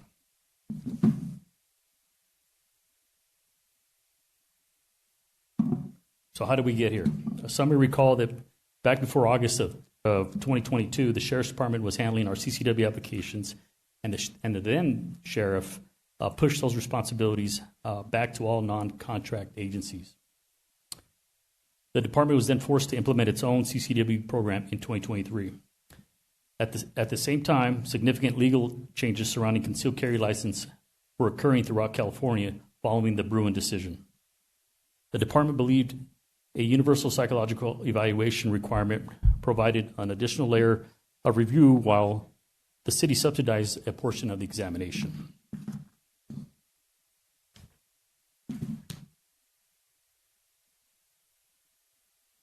Since implementation of the program, California law continues to evolve, and you'll see that there's also some language in Senate Bill 2.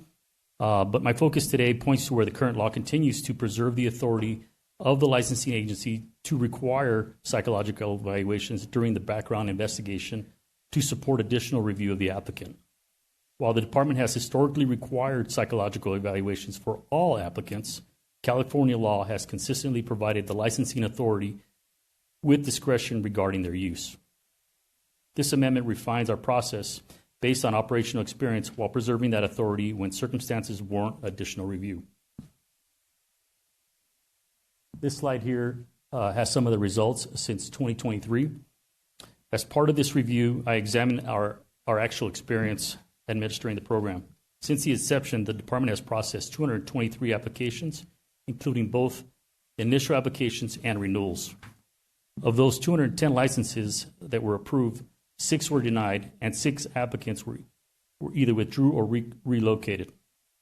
Most importantly, during the review of these applicants, we did not identify objective indicators that would have necessitated a psychological evaluation under the legal standards. The applicants who were denied because they did not meet the legal requirements necessary to obtain a concealed carry license. However, it's important to note that objective indicators were present in those cases.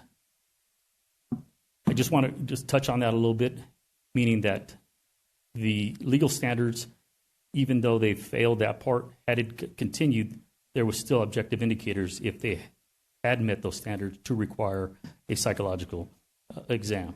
This experience demonstrated that comprehensive background investigations remain the most effective tool for evaluating applicant suitability.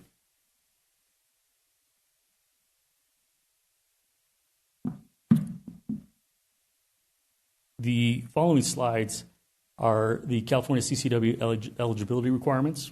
The department's review process is extensive and involves multiple layers of investigation. California law establishes numerous statutory requirements that must be satisfied before a license can be issued. In practice, the overwhelming majority of concerns identified during the application process are discovered through traditional investigative methods and statutory background reviews. The following slides summarize what is reviewed in the process. And in the example provided earlier, slide, applicants who have one or more of these conditions would otherwise be rejected and would not be processed to a psychological interview. So this slide and this slide both have everything that we review. The key component here is the LifeScan fingerprinting. And in my agenda report on the backside, you'll see that there's going to be a requirement now for renewals, which wasn't in there before. State legislature added that to the law, which is in there currently. And that takes effect, I believe, in September. I could look at the date here to be exact.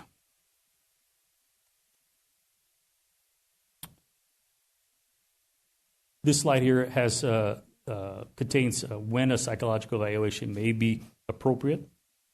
The proposed amendment does not eliminate this psychological evaluations. Psychological evaluations remain a valuable investigative tool and may provide important information when objective concerns are identified during the background process. As the licensing authority, I retain the ability to require an evaluation when the facts of a particular case indicate that an additional assessment would assist in making an informed licensing decision for both initial applications and renewals. The slide here provides examples of objective indicators, but I want to note that I'm not going to go into great deal with this. And during my first presentation, I was asked the same question about, give us some examples. But providing the candidate or providing additional examples provides the potential of someone to avoid what to do or what not to do.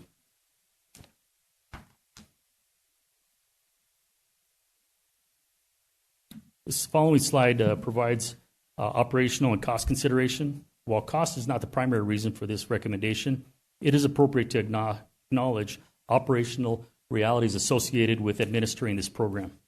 Since 2023, examination costs have increased substantially. With changes in the law to include SB2, as I just mentioned, the department informed council that we had to change vendors in an effort to maintain reasonable costs and continuing providing the quality of service. The proposed amendment ensures that the psychological evaluations remain available while focusing on their use on situations where objective facts indicate that they would provide meaningful value to the licensing process.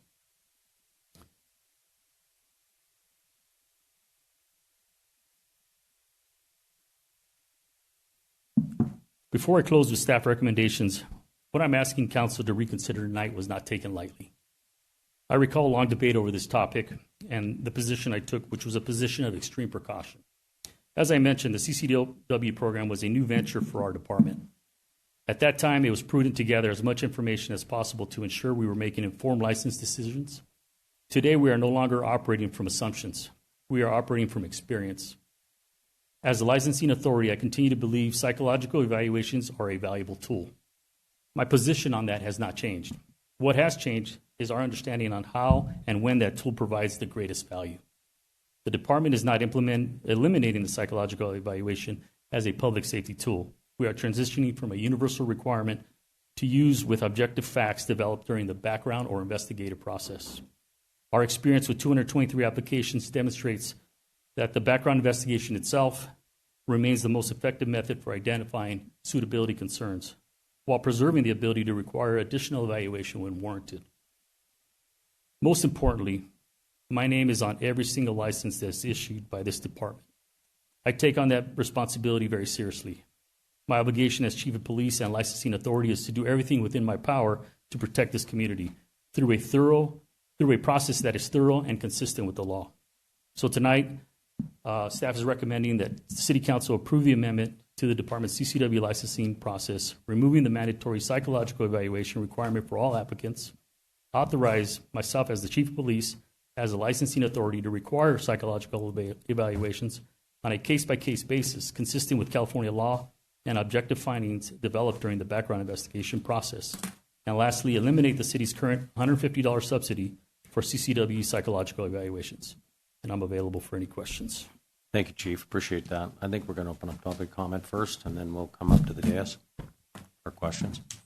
I'm going to open up public comment on this item. Anybody wish to speak on this item? Ms. Galusik.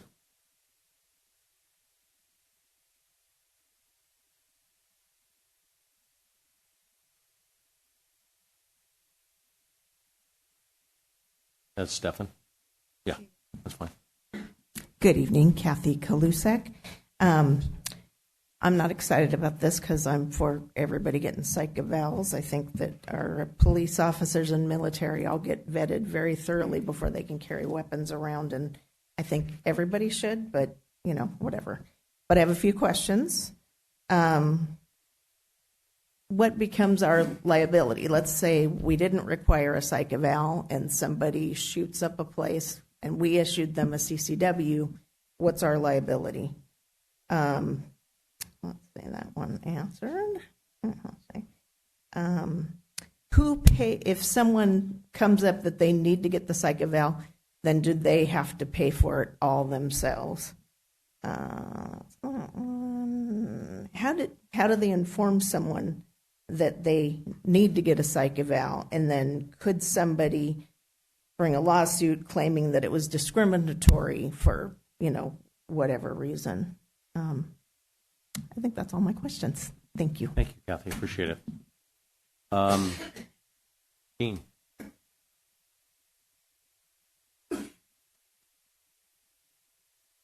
Mayor, City Council.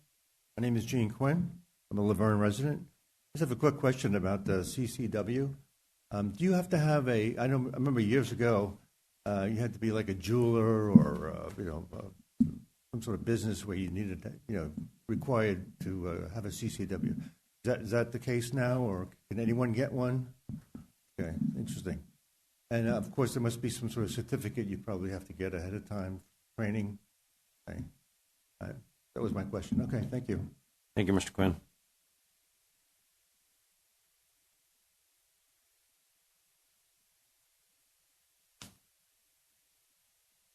My name is Lily. I'm quite happy to hear this news. I just saw it get removed 150. I think it's really lower the big cost because I remember a few years ago, there's a news called CCW's fee is a rocket high in the country. There's a city called Laverne in California. It's the highest in the country. I said, our city is really so famous in a not very good name back then. So I really support our police chief talk about because the process already have the fingerprint, crime, all the investigation. It's just really common sense. Don't really have to do the further, investigation for the psychology fee. So that's my point. So even though I don't have a gun, my house have 2 boys. We really quite against to have gun in our house. But I do think the concealed carry Second Amendment is really the must for citizen. So I'm happy to see some adjustment will be made because even based on common sense in America. Thank you. Thank you, Lily. Appreciate that. Anybody else wish to speak on this item? Yes.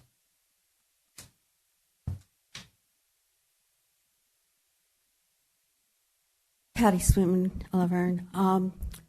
I agree with Lily. I think our rights to carry a concealed weapon should be, I think I'm putting a lot of trust in the chief, who has had a lot more experience with knowing how people respond to different things. In addition to the things that are already in place, he would be the one that would say, we need to evaluate further. And I put my trust in him.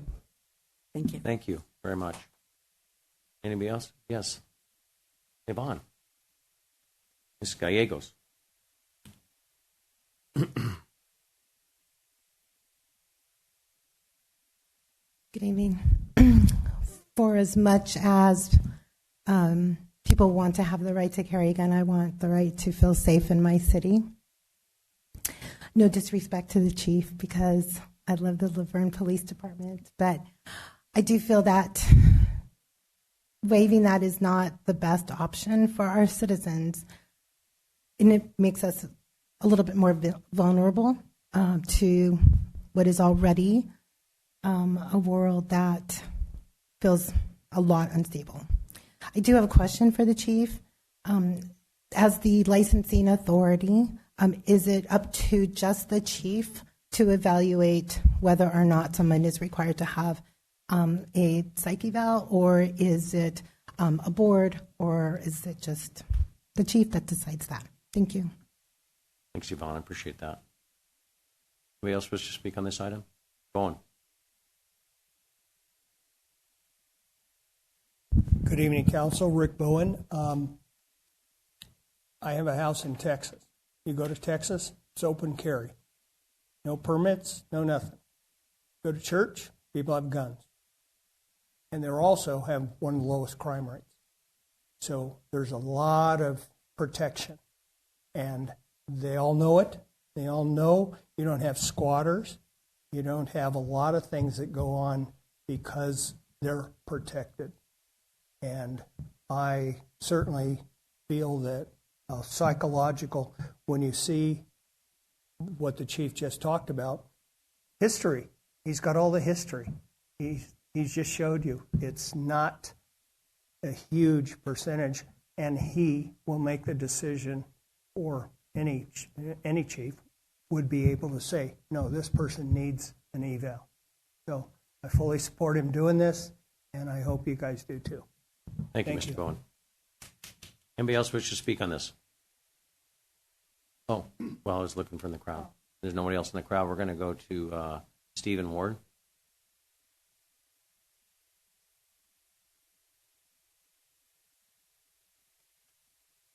Stephen, you should be on. Can you hear us?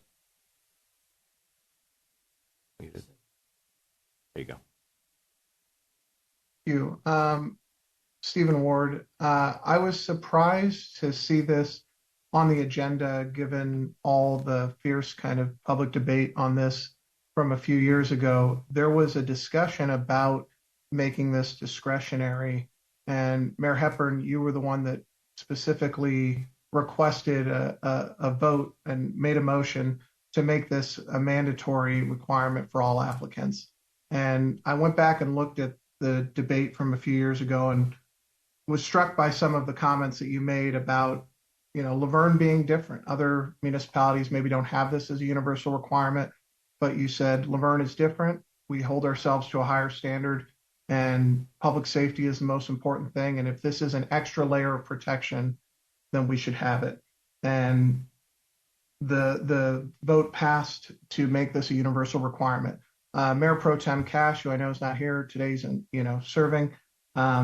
He talked about not wanting the chief to have to wear the hat of a mental health professional and have that be a discretionary thing, to avoid appearances of favoritism or having him have to make that decision based on, any factors from the background check. I think the experience that the chief mentioned is probably right. It's very rare that something would not come up maybe in a background check that would be flagged in a psychological evaluation, but I think that it's a small additional hurdle for an extra sense of comfort for the community. I think that's why the council voted 3 years ago to make this a universal requirement after a lot of public debate. I think the chief used the phrase extreme precaution, and that's the reason why he supported universal psychological exams 3 years ago. I'm not sure what has changed in the last 3 years to not make us want to have universal required psychological exams and to still have that extreme precaution. So I saw some in the staff report that this was maybe a cost to the city of $4,000 to $6,000. That seems a small price to pay for an extra level of screening and security. So I would urge the council to stick with the prior decision and continue to make this a mandatory requirement. I understand that other municipalities don't require it, but as the mayor said, we're a little different in Laverne, and I think an extra layer of security is not a problem. Before I close, I did have one question about the subsidy. The chief didn't touch on this, but in my communications, I heard some folks saying that because the price of the evaluation has gone up, the market price, there was a belief that the city had to subsidize a larger portion of that. I don't believe that's true. That's not in the settlement agreement with the California Pistol and Rifle Association. So I just wanted to get clarification that the city is not, in fact, subsidizing beyond $150 for psychological evaluation. So if I could just get clarification on that, I would appreciate that. Thanks, you so Stephen. much. Appreciate it. First of all, that was the best call off for time limit that I've ever heard. Let the Oscars start playing. Well, Chief, I know you have a number of questions, so I think we start with Kathy Kalusik. No, Yes, and I'm going to have to apologize to Kathy. I was trying to write them all down. Chief, just 1 second. I want to make sure we close public. Does anybody else wish to speak on this item in the audience? If not, we're going to close public comment. Chief. Mr. Mayor, Yes. would it be all right if I address the legal questions before the chief jumps in? Yes, please. All You've right. been taking good notes. Thank you. I have. Okay. So I'll start with the liability question that came first. This is a discretionary process under California law. We are immune from liability associated with discretionary decisions, particularly when it comes to law enforcement. Only an intentional issuance of a CCW to somebody who wasn't qualified would potentially trigger an issue. In terms of the cost, sort of jump to the end. We have a settlement agreement requires us to pay $150 of any psychological exam fee, whatever it may be. We have asked that be modified under the circumstances if the council moves forward to eliminate the mandatory CCW psych, but I haven't heard back yet. But if they decline to do that, we would still be obligated to pay that $150. And no, we do not have to increase that at any time. Chief, after that, it's all you. Thank you. Thank you, Kathy. And I was going to say that I apologize. I was trying to write down all of your questions, and I missed the very last one, so we'll have to circle back to that. So moving on to your second part of your question was who pays if we move on? Well, I would refer everyone to Penal Code Section 26190 E1, and I'll go right down to the very last sentence, that the applicant may be charged for the actual cost of the assessment. In no case shall the amount be charged to the applicant for the psychological assessment exceed the reasonable cost to the licensing authority. So if you recall, in 2023, the law was different. And then the law required that we utilize the same psychological testing facility that we use for police officers. The law changed. I believe it's changed twice now. And this is what it is currently. And if we were to utilize the current, which is the Counseling Team International, they charge $450. So we came back to council, I don't remember the year and I apologize, but we said we were moving from, because of the law change, we were moving from the counseling team to Seal Beach Counseling, which charges $155. But that's who pays. That's who would pay if this passes today. And the third question was, how do we inform the applicant that they have a psych? They would be informed by either myself or one of my staff members to the effect of we have found some objective indicators which will require a psychological exam. And then we'd also cite the law that I just mentioned, which is the Penal Code Section 26190 E1. And again, I don't know if you guys caught the last question she had, but I missed it. I was trying to write fast. I think the question had to do with liability. Yes. Yeah, and I mean, I think, right. I got it. So yeah, the question was, could somebody file a claim or file a lawsuit claiming that there was some kind of discriminatory application of the requirement? Of course, anybody can file a lawsuit for anything. I used to think that wasn't true, but I've learned since that, yeah. In any event, if there was a pattern or practice showing some kind of discrimination, then yes, somebody could sue. But based upon the criteria that the chief has identified, and certainly my knowledge and comfort Chief Gonzalez, I do not believe that that would arise here. Ms. Barlow, I believe the next question, when the gentleman asked if he was under the assumption that you needed to be a jeweler or a store owner in order to obtain one, can you touch a little bit about the Bruin decision that really changed all this? Sure. In the past, police departments were permitted, and the sheriff's departments were permitted to require a showing of good cause for issuance of a CCW. So that was the jewelry store owner type situation. I need one because I carry jewels or whatever. The Bruin decision from the United States Supreme Court held that we could no longer require a showing of good cause under the Second Amendment. We are allowed to do the things that we do, with the background checks and so on, to ensure that the people who do receive CCW permits are qualified. Not that they have to have one or that they need one, but that they are qualified under the laws of our state. Thank you. Sure. Thank you. And the next set of questions were from Mr. Rand. Is it up to the chief to require an evaluation? Those requirements really is the totality of the report that I receive. So, for example, if the background investigation will have a report that these are the objective indicators, which I kind of alluded to in my presentation, thus would then push us towards a psychological evaluation.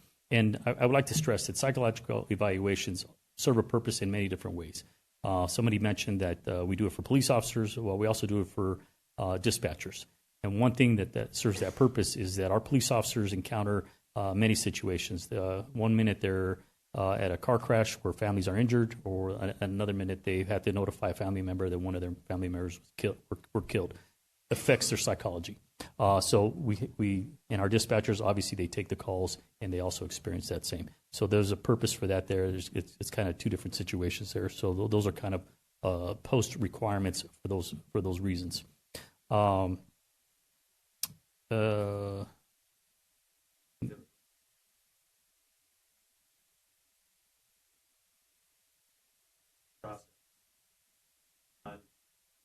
Of course, yes. In my slide there's a part there where there are some DOJ criteria that we have to meet, meaning that I couldn't borrow Mr. Johnson's handgun and then apply it for a CCW. That gun has to be registered to myself, meaning that I had to fill out a 4473 form within the gun dealer and answer all the questions there. Now, if I check the box, for example, if I say I use marijuana, for example, I'm a private citizen, not a police officer, I would not be able to own or buy a firearm. Now, if someone during the CCW process, and I'm giving away the answers to the test here, were to say the same thing, they would fail. I would not need to send them to a psychological exam. They would fail automatically. And then again, if they tell on themselves and then they choose to fight it, they would then go down to the courthouse where the district attorney there would represent the city, would represent myself, and they would argue the fact. And even then, they would forward that to the Department of Justice, in where that firearm potentially would be removed. So there's a ton of safeguards within the law. So thank you for that. I hope that answers that question. Then I believe we answered Mr. Ware's question. To circle back on just to clarify on the fee. Right now, we're paying $150. We subsidize $150 of a psychological testing. If it goes up to $450, which it is, the person is responsible for the other portion of the $150, the other $300. Correct. Under your discretion. If you say you have to have psychological testing, we're going to cover $150, but you're going to have to pay the $300. Is that correct? Correct. And I'd refer back to what Ms. Barlow had mentioned about meeting with the other party with that. I would defer to her to fully resolve that. Yeah, if nothing changes in the settlement agreement, yes, the applicant under that circumstance would have to pay whatever that fee is, as long as it doesn't exceed the cost to us, except for the $150 that we currently are required to subsidize. So out of the 223 applicants, how many people actually failed and had to go to psychological? Well, they all went, but how many failed? Let me rephrase that. None. And I should note that you mentioned 223. That includes renewals. They're not required to take a psychological for a renewal. only if objective symptoms are raised through the process. How many renewals have we had out of the 220? Oh, boy. 90, I think? I believe so. So, for example, we started in 2023, so it's been a 2-year process. So those who have, they're good for 2 years. So those who have applied, the very first year we had 98, so right around that ballpark. And really what you're asking for right now, and yes, Mr. Ward was very correct. This is also 3 years ago. You've been doing this now for how many years? Since 2023, so 3 years. So 3 years. In those 3 years, we have done a tremendous amount of internal. Everyone's had a psychological test, and you've got the matrix together now. We have advanced systems now as far as background checks, live scans, things like that. It was Councilmember Lau that asked you, do you feel safe, or are you good with us? I think the question was, should we do psychological testing? And this was back when we were first going over this, and you said yes. But now you're saying that you believe with the last 3 years of what you've gone through, what your staff has gone through, that you feel confident that what you're doing, we require psychological testing only on those people that we deem necessary. Is that correct? That is correct, Mayor. And if I may, in 2023, we were taking on a task that we had no information on. If we would rely on the information the sheriffs provided us as far as their practices and so forth, it was minimal. And in fact, the reason why they pushed it to us, they had a backlog of over 5,000 applications throughout the whole county, and there was many complaints. And then in checking and doing a survey through some of the other police chiefs, they all said they all went to the sheriff's department.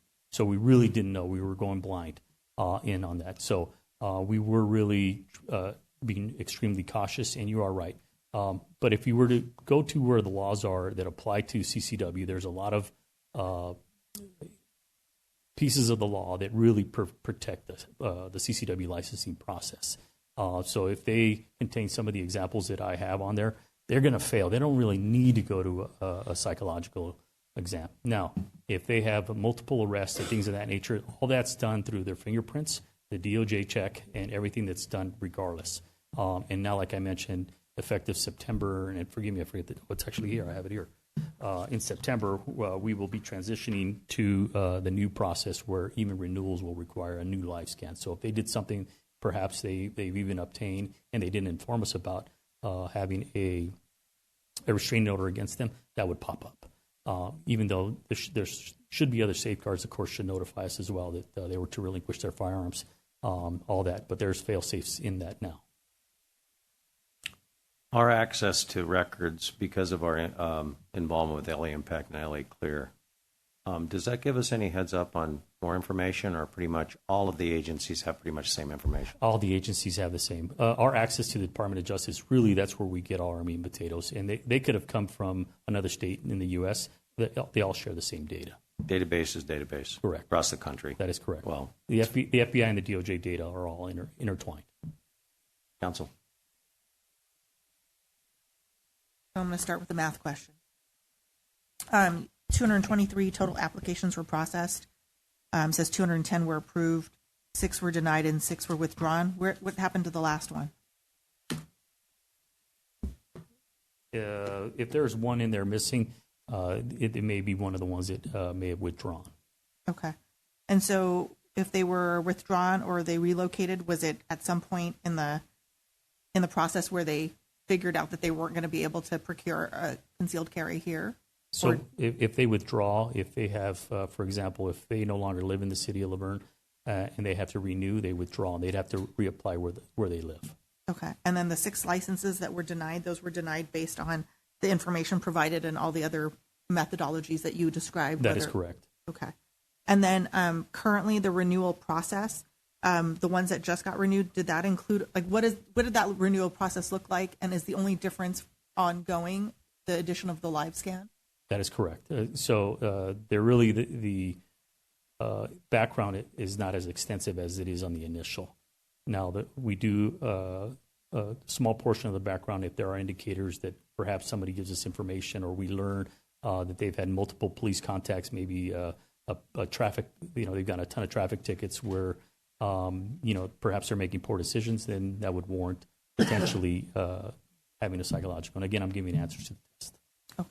So right now, going forward, if this were to be approved, then anyone that wanted to renew would have to go through the live scan, and the live scan should provide us with any additional information that they have encountered between the 2 years. Okay. And then would you mind just going over where folks who have a carry conceal can carry firearms in the state of California? Because obviously these are people that already have guns. So where are they allowed to lawfully conceal carry, or not? It's much easier to go where they can't. Okay. So federal buildings, parks, concerts, anywhere where there's a sign that says no guns. Schools, and I believe it's within 100 feet from a school. We often, in small portion of these cases where we have residents who live within 100 yards of the school, we have to use our best judgment in that. We're not going to tell them, don't throw the gun into your car and then run into it. We're splitting hairs. There's a handful of folks that live in there, and the majority of them are business owners who potentially own jewelry shops or whatnot, or carry large amounts of cash, but they do run by school. But I summarize that: banks, federal buildings, courthouses, sporting events. Obviously, you're not going to take it where you got to go through a magnetometer. It doesn't allow firearms. And I believe there's also locations that serve alcohol.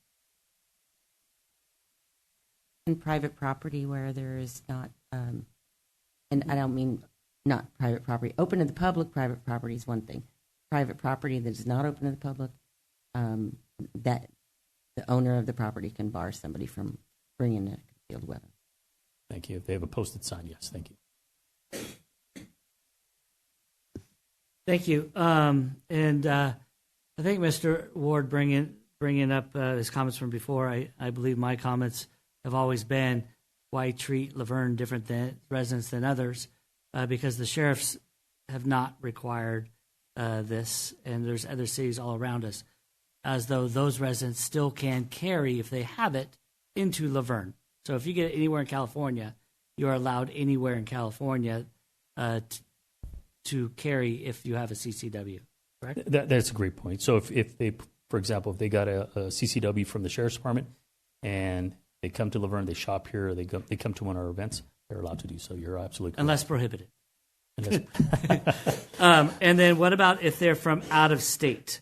And like someone from another state that has CCW, or are they not allowed to carry? So there are some states that are not reciprocal, and I believe California is one of those states that are not reciprocal, but it really depends on where you obtain that CCW. Okay. Can I just add to that, Yes. Mr. Mayor, members of the council? There is, or there was in the litigation, an issue about whether people who are domiciled in another state but spend a lot of time in California could get CCWs in California, and the court held that they could receive CCWs. So if somebody has an address here, even if it's not their primary place, they could get a CCW. Yes. Yeah. And then my question, though, is on the renewals a little bit, because I work in education, and we have to do life scans for all our employees. And our life scans are, once you get them, they're continuous with our employees until they become non-employed, or our volunteers as well. So that if they do something that is wrong, we hear about that so that we can make a decision based on their what happened to them. But if someone has a CCW and they do their live scan, that information is not sent to you for having a CCW, that they would have to do another live scan every 2 years? It really depends on the circumstance, on what it is. Like I mentioned earlier, if, for example, if they have a domestic violence incident, the courts would notify us that had happened in their concealed carry. There's going to be certain circumstances where that automatically triggers it. But, for example, if they get, we have an agreement that they have to sign prior to, and I believe it's about 23 questions that they have to go through, and one of those is law enforcement contacts, and they are to notify us anytime they have a law enforcement contact. And if they violate that and we hear about it, I can revoke their license. But the people have to tell you that, not the DOJ doesn't send you. No, it really depends on what they've committed. Okay. Yeah. Thank you. That's different than my other world. Yes. And is the renewal every 2 years or is it every year? 2 years. 2 years. Every 2 years. So in that 2-year space, because we're not getting an update from LiveScan or the DOJ, we wouldn't know about anything until they came up for renewal again. It depends on what the What the crime was. Okay. Yes. And then if it came up and they didn't notify you, that could be an automatic. Automatic. Rescission. Okay. Revocation of it. So back up a little bit. So on a reissue of a CCW that does not require psychological testing, is that correct? On a renewal? Renewal. That's correct. And those laws keep changing, though, on renewals, if I'm not mistaken. We At the present time, without a specific indicator, we are not allowed to require it on renewal. Correct. Okay. In the last 3 years, what's the yearly application for CCWs just generally? One more time, I'm sorry. What's the annual each year? How many CCW applications have we had? They have significantly decreased, and it's hard to predict. There was times where I would get 12 a month. I've averaged about 3 a month, and then there's times where I'll get none in a month. It really is tough to tell. To give you an exact number, I'd be guessing. But again, right now we're going through a renewal phase, so the renewals are kind of are. But the renewals don't involve the psychological No, testing, so it's mostly live scan and all the other things to renew your license. So really, I mean, I know that there was a budget in mind, and I understand the reasoning. But if we only have 20 applicants, it's $150 times 20. Times 20. I don't have my phone. You got $4,000 to $6,000. You're saying is what the costs are. Is that correct? It's about right. That's not my strongest subject. That's what we have a calculator on our phones. I mean, I'm just asking the question because if we do this and we do vote for this, we change the process. It falls on your shoulders as far as you're going to be the one and your team is going to be the one that's going to say, you need a psychological test. We're only responsible for the $150. They pay whatever it is. If it's $1,000, they pay the remainder of the for $150. Is that correct? That is correct. And you feel that your team can do that. And obviously, it's never going to be 100%. I mean, I'm not going to ever say that. I could not say that. No, it's not going to be 100%. But if we looked at the FBI statistics on those who commit crimes, none of those are CCW carriers. And if there is one that I'm missing or whatnot, I mean, it's one of those extreme cases. But most people who commit crimes with firearms really should not be in possession of a firearm. Again, you feel confident? I do feel confident. And again, the very last review is on my desk. I review the full application. I review the letters that from references. I review the DOJ remarks. And again, the strong majority of them really have nothing there. Those that did failed because they checked the boxes that the DOJ already had in place. And then there's those 1 and 2s where they got a DUI back in 1990, which comes up, and that's not a disqualifier. But those are the type of applications that I've been reviewing. And the only way this is going to pass if I have a motion and I have a second. If I don't have a second, it doesn't pass and we go back to our normal way. Is that correct? Okay.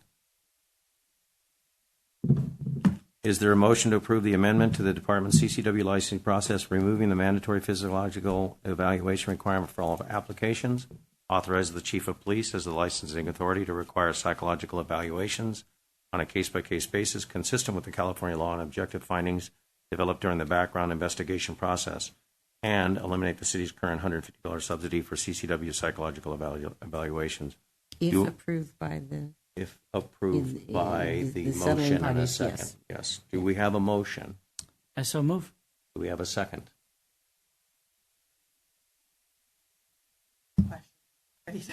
We'll bring him back up. Chief, you're not done. Oh, sorry.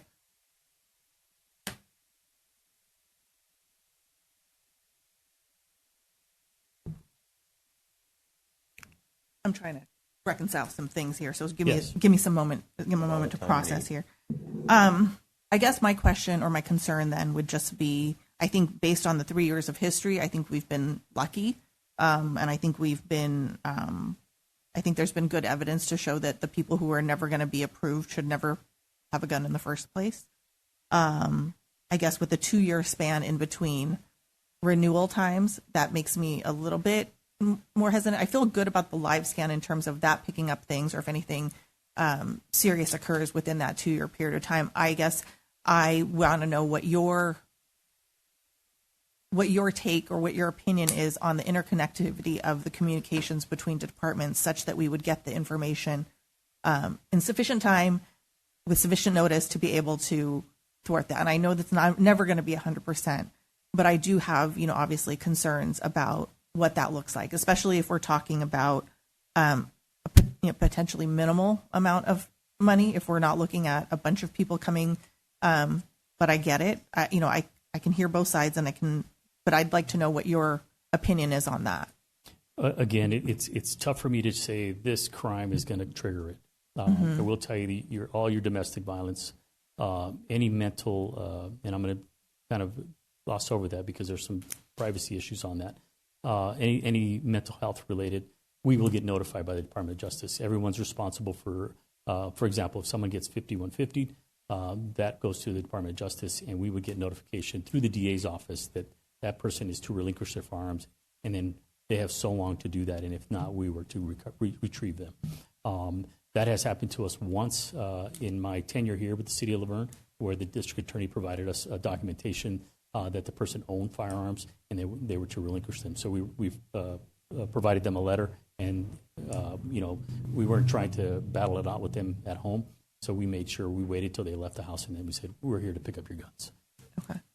And then my other question I think might be better directed to council and or Mr. Domer, in terms of evaluating how this process, if this were to pass, to say that we were going to drop the psychological evaluations, what can council provide direction to say that we'd like to know what it looks like in 6 months, what it looks like in a year, to see if that's substantially changed anything, put up any red flags or green flags, either way, about how that process is moving forward. Most definitely. I would like to, I'll add that as part of my, I believe it's every 3-month update to council. I will add that portion of it in my updates to council.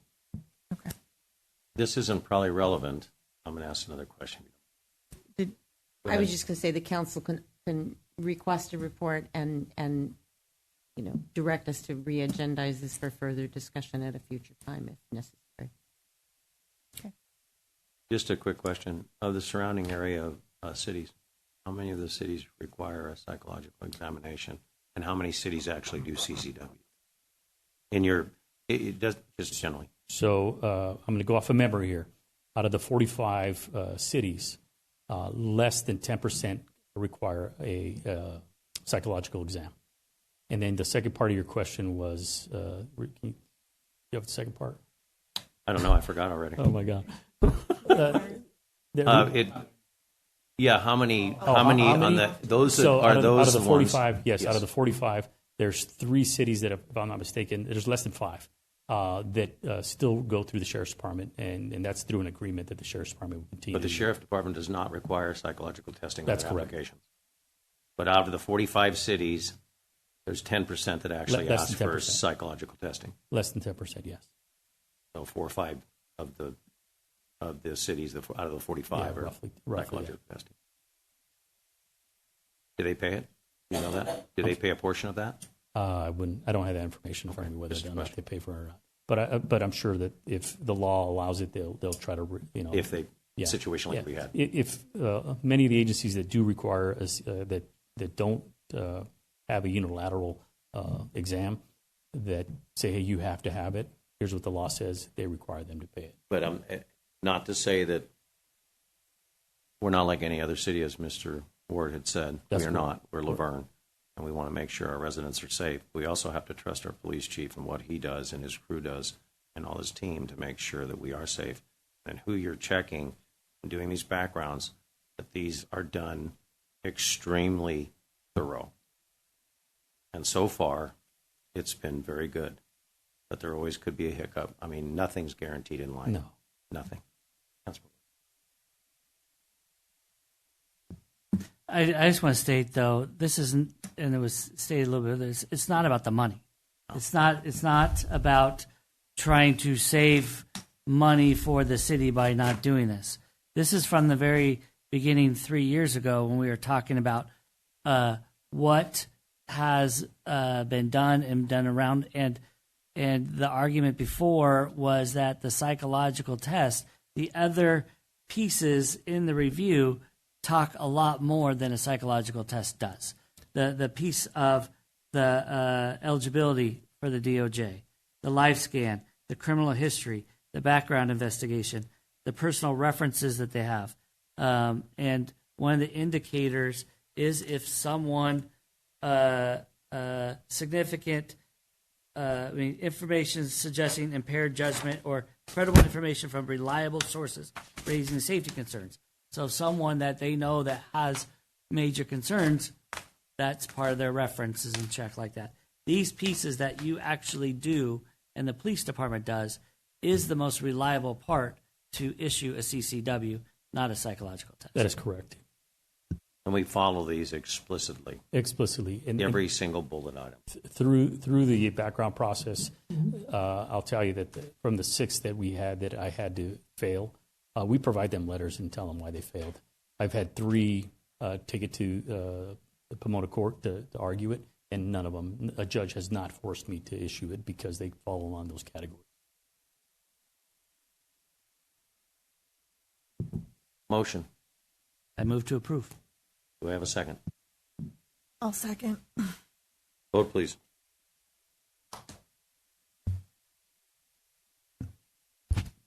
Thank you, Motion Chief. for item 11 by Crosby. Thank you, Counsel. Seconded by Lau. Approved 3-0 with Cashel Fagita being absent and Councilmember Johnson recusing himself.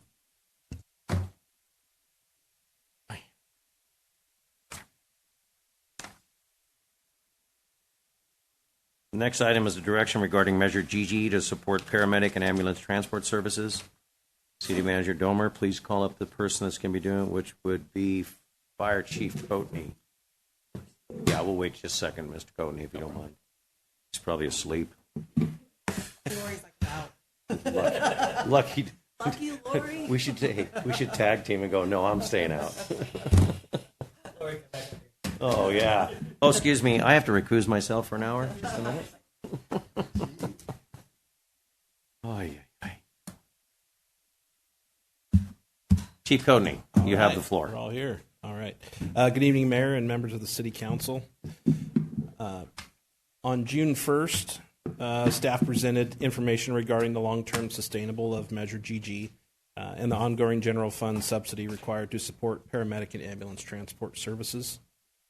Following that discussion, the council requested additional information regarding EMS workload, financial sustainability, revenue performance, and potential escalation methodologies.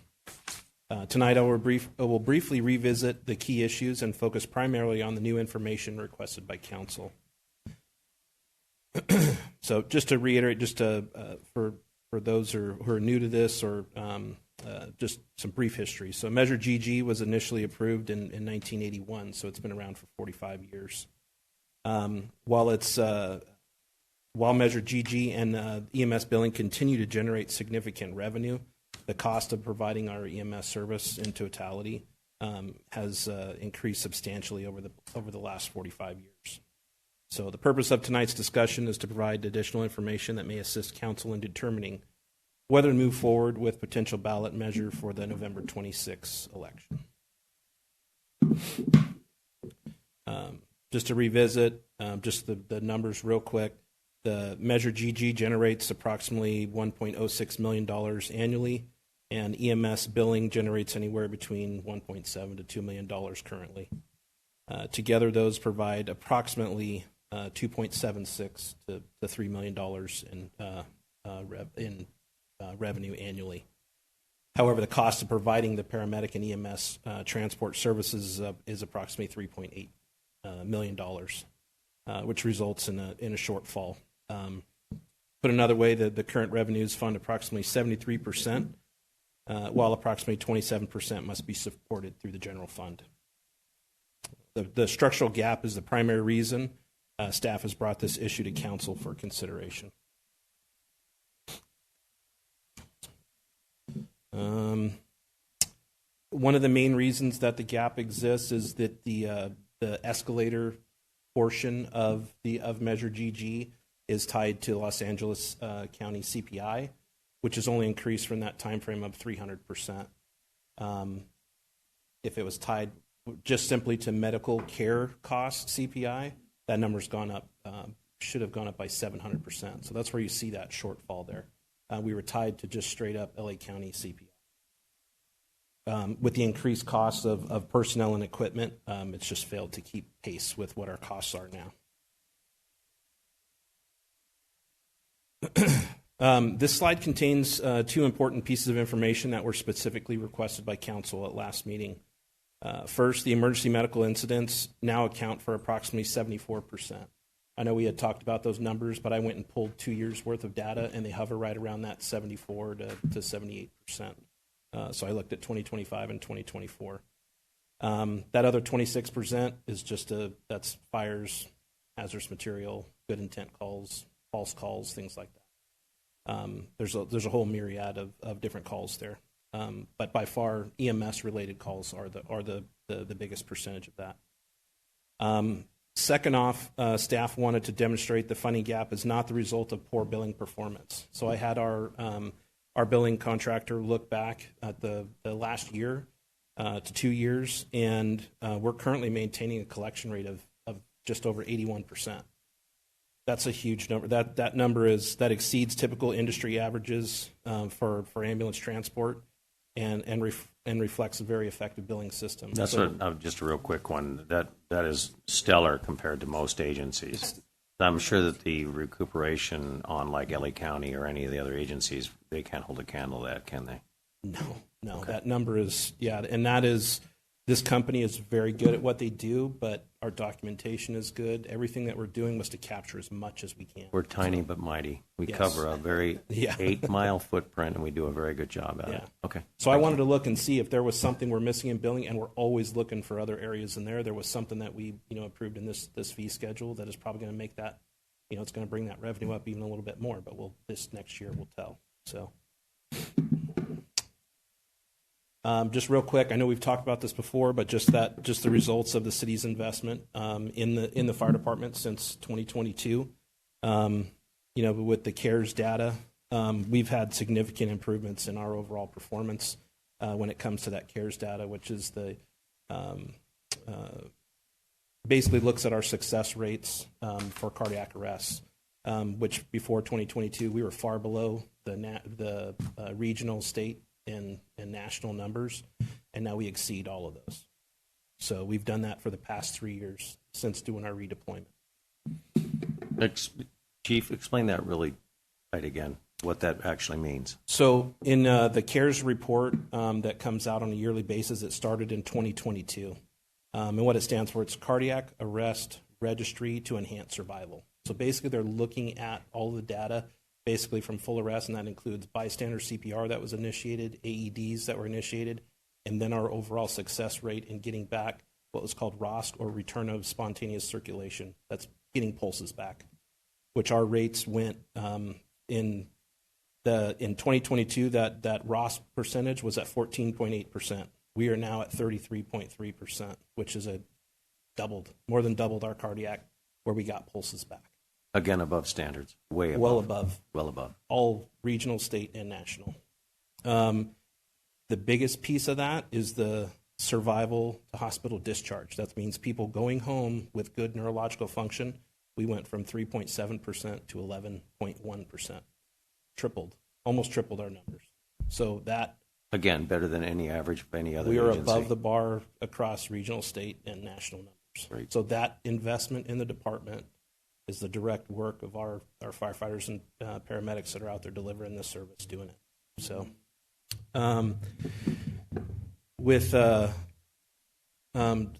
next slide. I went too far. So on the financial information, currently the rate after our adjustment this year is $690 per month.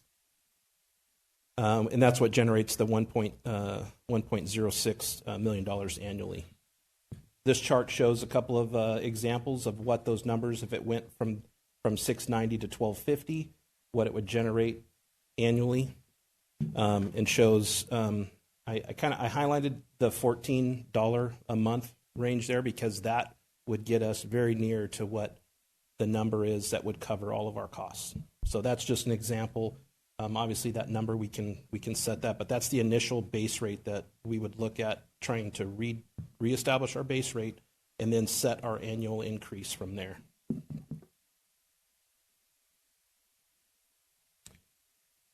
The next piece that we looked at, and this was the escalation or the annual increase. I looked at a number of different ways of doing this because right now it's just tied to Los Angeles County CPI, which is not it's not keeping up. So one method I looked at how what that would basically generate on a year-by-year basis and what percentage that is would basically because personnel costs represent the largest component of the EMS system. We're recommending an annual adjustment formula that's based on a 80% fire personnel cost index, plus the remaining 20% would be based off of medical care services CPI. That's pretty consistent. Yeah, and those numbers, because the largest percentage of our cost is the personnel labor, and then you got all the equipment and everything else that goes with that. As an addition to that, some other options I looked at was setting a maximum and a minimum. So in years when those things are low, there's a minimum set of 2%. But then also if those numbers are astronomical, we cap it at 5%. So it sets a good control measure in there that we're keeping a steady pace, which we have this whole time since 1981. But it's not going to go. We're not going to have a year where it goes too high. The other part of that would be to recommend a comprehensive EMS cost of service performance review every 5 years, where we look at what we're charging, what the annual increases have been, versus what we're actually costing, and then also do a performance review. Is what we're providing, what's the performance, which would be all of our CARES data and things like that, so we can make the appropriate adjustments from there. And on that, I would like to turn it over to the city attorney for had a couple of things. Yes, Mr. Mayor, members of the council, in looking at this, Mr. Domer and I had a conversation about whether or not this had to go to a ballot measure. Looking back at the 1980 language of this measure, which long preceded Prop 218 and Prop 26, it is referred to in that measure as a fee and a fee for service. In one promotional piece that was put out by the group who was supporting the measure, it's referred to as an assessment. And in actual fact, it appears to work more like an assessment or a property-related fee than it does anything else. In my view, it's not a tax based on the language of Proposition 218 and Proposition 26. So we think that a Proposition 218 vote is a viable way to move forward. In many ways, a Proposition 218 vote can be arguably more democratic because it's not restricted to registered voters, but it's everybody who gets billed for this would have a right to vote on it. So I just wanted to offer that to you as a potential alternative. As I understand it from Mr. Domer, the cost of a ballot measure is about $70,000, give or take, whereas a Proposition 218 process, whether it's a property-related fee or an assessment, it would essentially be the same. and that would be significantly less expensive. Can you explain the factors of a Prop 218 vote and have to be a positive vote, not a protest vote? Yeah, it would not be a protest vote because it's not one of the enumerated services in Prop 218, so it's not sewer or water or refuse, right? Which means that just like an assessment, you would have to have a majority of the ballots received would have to be in favor. So it's the 50% plus one requirement to move forward with an increase. You estimate the cost for a ballot would be $70,000, That's what we understand, yeah. and the 218 process cost be for that. Councilman, we're estimating on the high side that it'd be around $25,000, but I believe it would be less. It depends on how much public information or mailers we send out. So the majority of the cost with the county is paying for their services. And of course, nowadays you're paying for the postage out, and then more importantly, the postage of that returned ballot. So we would still be sending out informational mailers with return envelopes. And so that's where that cost is for a Prop 218. And what we could do is pull the information that we recently did from the water rate study, because that would be a similar amount, a little bit less than what we'd be facing, because this would be for anybody in the city, whereas the water rate, there's a portion of the city that is not served by the water utility. So we can pull that and look at that. But I'm saying 25,000 is a high end. And this rate has been since, I think we adjusted it. When was the adjustment, the last adjustment on this rate? We do it yearly. It's never been, well, it's adjusted by inflation, but the basic rate is, you said it's $6. It started out at $1.75. And right now we're at about $6.90. And right now we're at about a $800,000 to $900,000 general fund addition to it, because it's not quite cutting the cost of the actual services. Yeah, but again, at the time of the measure, just for reference, it was $192,000. Yeah. And how many years ago? 45. 45. So basically, we're looking at a couple options. We probably need to go to public comment, though, before we go any further. And this is... You're not done yet. More. I got one more, sorry. Go ahead, please. Just the end one here. So tonight we're seeking a continued public input and council direction regarding whether to proceed with preparation of the necessary resolutions and ballot language for consideration at the July 20th City Council meeting.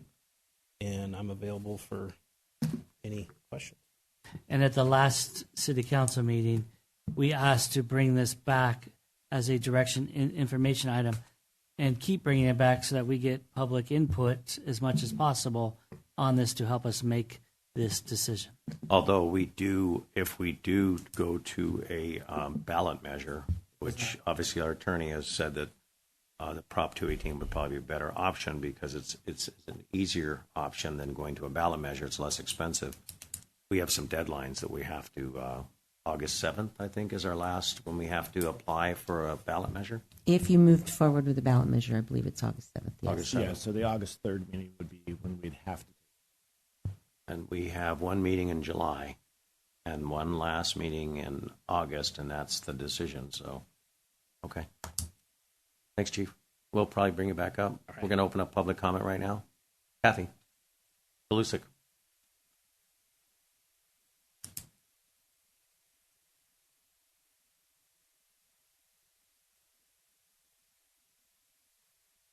Kathy Kalusek again. Actually, my comment on this was going to be, is there a way we can not have to put this on the ballot because it's so expensive and it's such a waste of money? So thank you so much, Attorney Barlow, for coming up with that. We pay a very small fee, and I've looked at this for years and thought, we should bump this up a little. So I certainly would be Where in were favor. you 35 years ago? Well, I was around, but I wasn't coming to... You're at the nursery. Well, I just started real estate, actually, 35 years ago. But anyway, thank you for looking into that. One question I would have, would we be able to, if we're going to the public with this, could we say would you vote in favor of this amount, this amount, this amount, rather than just a no?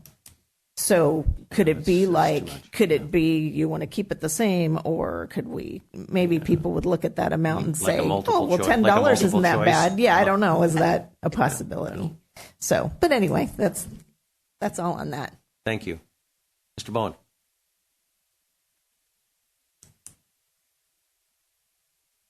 Good evening again, Rick Bowen. It's just interesting. We just saw what went through in LA. We just saw what was turned down with the Bonita Unified. And somebody's not getting the word that it's the death of 1,000 cuts. In this case, it's the death of 1,000 taxes. Every time we turn around, there's a new fee. You have to pay a fee to pay your water bill now. You have to, there's a fee for everything. It goes up dramatically all the time. And I understand why. We've got a shortfall, but you're bleeding us to death. And this is another case. Last year, we didn't do an election because it was $60,000. And said, oh, let's not spend the money, or 2 years ago, whenever it was. This year, we're willing to spend $100,000 to put this on the ballot, and hearing comments, oh, it's only $6, it's only $7, it's only $10. For those of us that get their water bill, I just saw mine, it's only $30, $40, $50, $60 a month more. It's only, but, we can keep talking about affordability.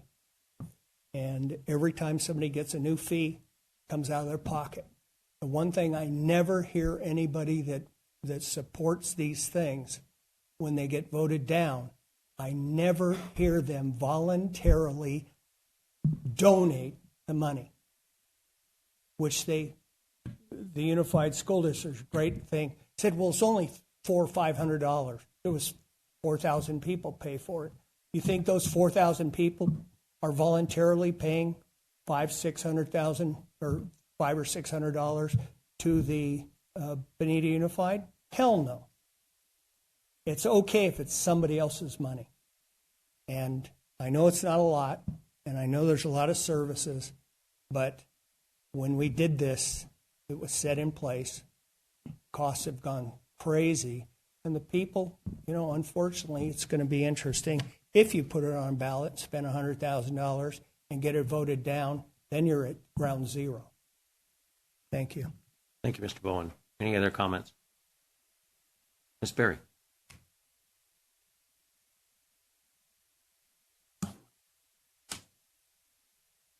I think with that 3-minute limit, I need a senior rate because it takes me 3 minutes to get up here. There, now you started. You're good. Yeah. Okay. I guess I'm just trying to understand if it was a ballot measure, obviously people can go yes or no, and then you count the yeses and the nos. Were you saying that if it's not a ballot measure, I heard something about negative versus is that how it's phrased? Can you, maybe I should finish talking first. Okay. The way the water rate thing was done was extremely frustrating because it was based on who raised their hand and opposed it, with not an election day or even like I have to turn this in or I have to do it. We had to come up with our own thing. And we had a lot of people, but it didn't count. Is this going to be put to a question of, do you want this? And then see how many. Do you get 50% plus one that want it? Don't make us try to get everybody off their couches to tell you no if you're not going to do a ballot measure, because the ballot measure is the most fair way of counting the yeses and counting the nos. And people who stay home, they don't get to be counted anyway. But forcing people to have to stand up and say no, it's like everything's just going to go through because you don't get that many people getting off their seat. We got 1,300 people. That was pretty good for the water rate thing. But still, I just kind of wanted to know, how would that be done? Is it going to be more like, well, it's going to go through anyway? I don't have a problem with raising it. I'm not saying that, but I do have a problem with the processes not being really equitable. Thanks, Ms. Perry. Anyone else wish to speak on this item? Yeah, we'll close public comment. And Oh, I'm sorry. We have Stephen Ward.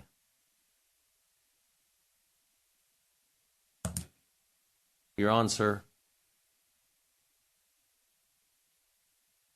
I just had a couple of questions. I think I'm not opposed either to increasing the rates. This seems like a heck of a bargain, $690 a month for paramedic services. But I was just curious on the $800,000 shortfall currently compared to what we're getting from the Measure GG funds and the billing collections.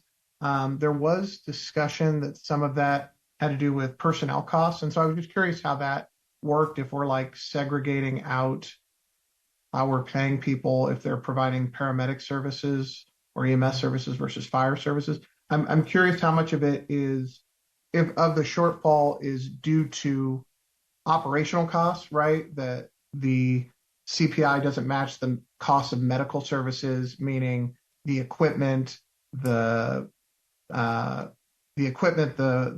training, et cetera, like that, versus just, well, we're paying our EMS and paramedics more than we were 10 years ago because of new MOUs and things like that. So I just wanted to get clarification on how much of the shortage that is getting subsidized by the general fund is personnel costs versus equipment costs or other actual direct operational costs.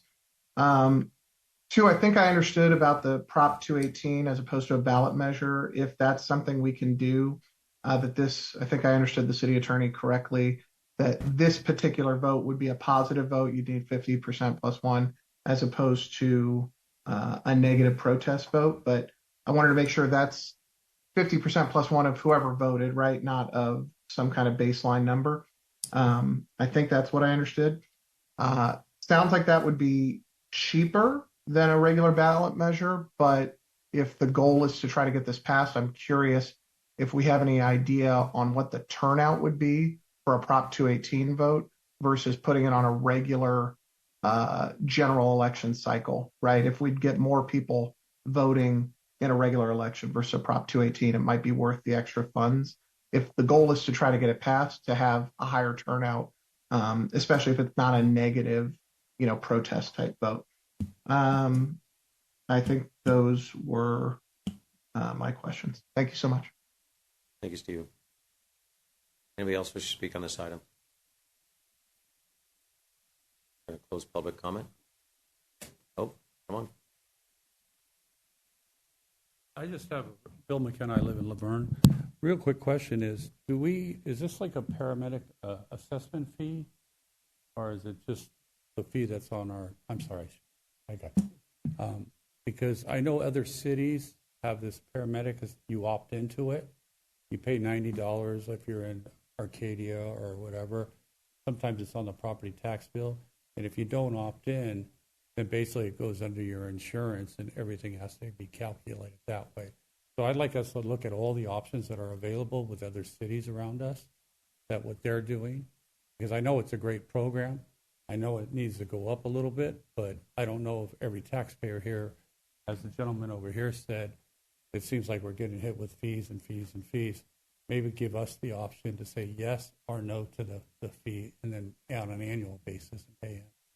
And that way you're not set up with this other thing. It's just another option I want to put out there for you guys to look at. So, thank you. Thank you very much. Any other public comment? Okay, we're going to close public comment. Chief Coatney, we had a number of questions. Yeah. So I'll answer the last one real quick, but as far as the paramedic assessment fees, so there are a number of cities that have paramedic subscription programs, things like that, where you can, it's a voluntary program where you pay, and whatever the city establishes, $150 a year, $200 a year, whatever that amount is that they deem. But if you pay that, you, anyone in your family, whatever, they get if the ambulance comes out, paramedics come out and transport you, there's no fee, there's no charges for that. However, if you're not part of that subscription program, you are on the hook for the full cost if it's not covered by your insurance. So obviously they'll send the ambulance bill, and if not, then there's no forgiveness there in those. You're either part of the program or you're not. We don't have that program here where you can opt out. Is that correct? No. Correct. We do not know. Everybody has to be part of it. Right. Correct. So we've looked at other options. I mean, there is if you wanted Measure GG to go away and no one paid, but then there would be where citizens are just on the hook for the full bill every time, and I don't, that's another decision to be made. So as far as the total of the paramedic costs, I know that Christy could probably speak to those a little bit better than I can for the actual how it's broken down. But just for an example, that when we talk about that shortfall there, the total cost is paramedic and EMS transport. So that pays for all of our ambulance operators. So that's the full personnel cost there. It's all of their equipment, their uniforms, the ambulances, the maintenance throughout the year. And then for the firefighter paramedics, we're paying for a firefighter. The paramedic, the additional cost there is what the paramedic bonus is. And then there's parts that are factored into their pensions, the other things there. But I'll let Christy can break that down as far as the percentages from the finance.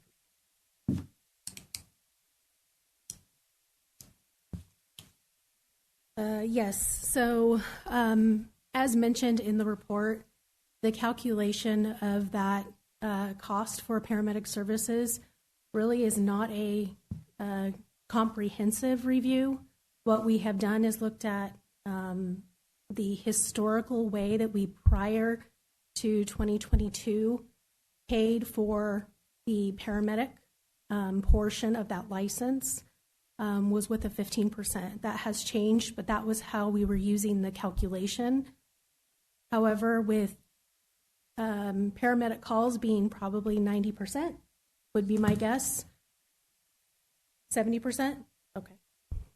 That's not my expertise. So with that being 70%, we're really not capturing the true cost of what it takes to provide those paramedic services. If we're only taking 15%, and yet really the number of calls that we have is 70%. The other thing I want to point out is that personnel costs are high, right? They are a lot. It is because people are what deliver services. When someone goes to provide paramedic services, it is not just a medic. It is not just a fire truck. There are people there, and people cost money. That is really the biggest cost of really not just paramedic, but all of the city's costs, because that is what it takes to provide those services. Yes, we do provide other services that are operational, that are, paying for a uniform or paying for the truck, but the majority of those services are people. And so really, as mentioned in the report, we really need to do a better review of how much it actually costs us to provide those services, and it is not a comprehensive review. But this is not, the GG money is not money that would go to, it's not to go to raises or anything like that. It's the cost of the service of that. But it's not like, okay, well, the GG money's going up. Okay, now we're giving firemen different raises. No, that is not what we're trying to do. We are trying to identify the way that we are currently calculating it. Again, it needs to be reviewed. But the way we are currently calculating it with that 15%, the amount that we are receiving from Measure GG and from the insurance billings is not covering that cost, which really, as I identified, is probably not, with 70% of the calls being medical, it's not really covering the cost of it. And so that needs to be reviewed, which was in the report that we need to really look into. Strictly paramedic. That's it. So what's the process for increasing those fees to the insurance companies? Or is there a process to be able to do that? So our rates that we're able to bill are set. There's county numbers that are set, but we can do an evaluation of our actual costs, which is what we do, and then we're able to bill for those actual reimbursement costs because we have a tool. So we're able, and that's what we do currently. So we factor in all of those things that we can as far as hard materials, wear and tear and apparatus. All of those things are factored in, right? Because they're going to the hospital. The increased cost of fuel and tires and all of those things are factored in. And then we're able to actually charge more than what the county sets as the rate because we have our own 201 rights and we're establishing what our service is that we deliver to our citizens. So because we're going above, maybe what the minimum standard is, then, we're able to recoup those costs. So that's why we're able to charge. But we're charging, we do that every year. We look at that rate study for what we're charging for services and we make that adjustment. But we're still at an $800,000 deficit because no matter what, we're doing really well on our cost recovery. I know that for a fact, correct? Yes. Very good on our cost recovery, but at the end of the day, we really haven't touched these rates for so long that we're way, way in the hole. Yes. And that provides an amazing service for our residents. They get paramedic, MT, they get complete service and care. And we showed your matrix. The matrix are stellar in our community, better than any other community. Could I, Mr. Mayor, Yes. could I address The 218. well, there were actually two questions. One was the question about whether we could have options. That sort of would be like ranked choice voting, which isn't really an option in either a ballot measure or a Prop 218 process, unfortunately. I think the 218 process provides you the opportunity to do the conversations with the community and the input and all those things that you try to right size what you're setting it. The other question was on the majority vote. Yes, this is not this would not be a protest vote under Prop 218. It would require the counting of votes. So by way of example, if 1,000 votes were cast, 501 of those would have to be yes for it to pass. So I hope that answers that question. I guess one observation that I've had over the years is the frequency of certain locations that our paramedics go to. Typically, mobile home parks, Hillcrest, it's just the elderly communities. And I know in the past we've had reduced charges for these services for those facilities, mainly to get the ballots passed.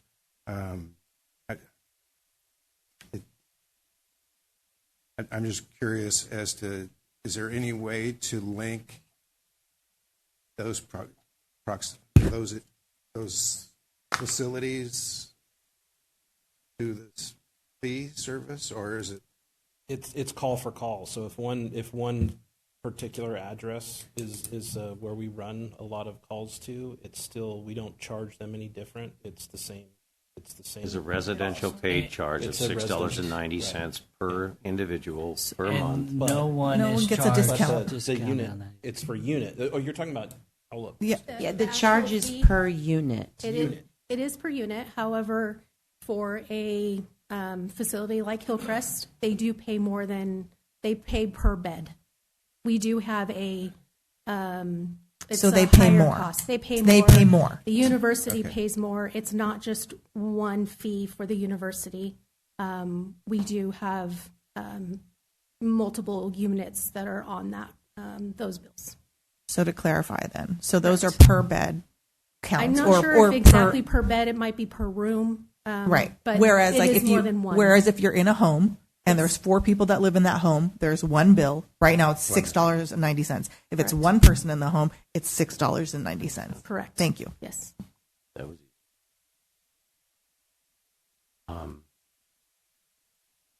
I mean, we've discussed this, guys. We have to figure out a path, but I think we need to come back at our next council meeting to discuss this further, because we either do a ballot measure or we do. It seems like the best way to go would be a 218 process, and just bring it out to the community and say this is where we're at. We need to pick one of the matrix, obviously, but I think that's for another meeting.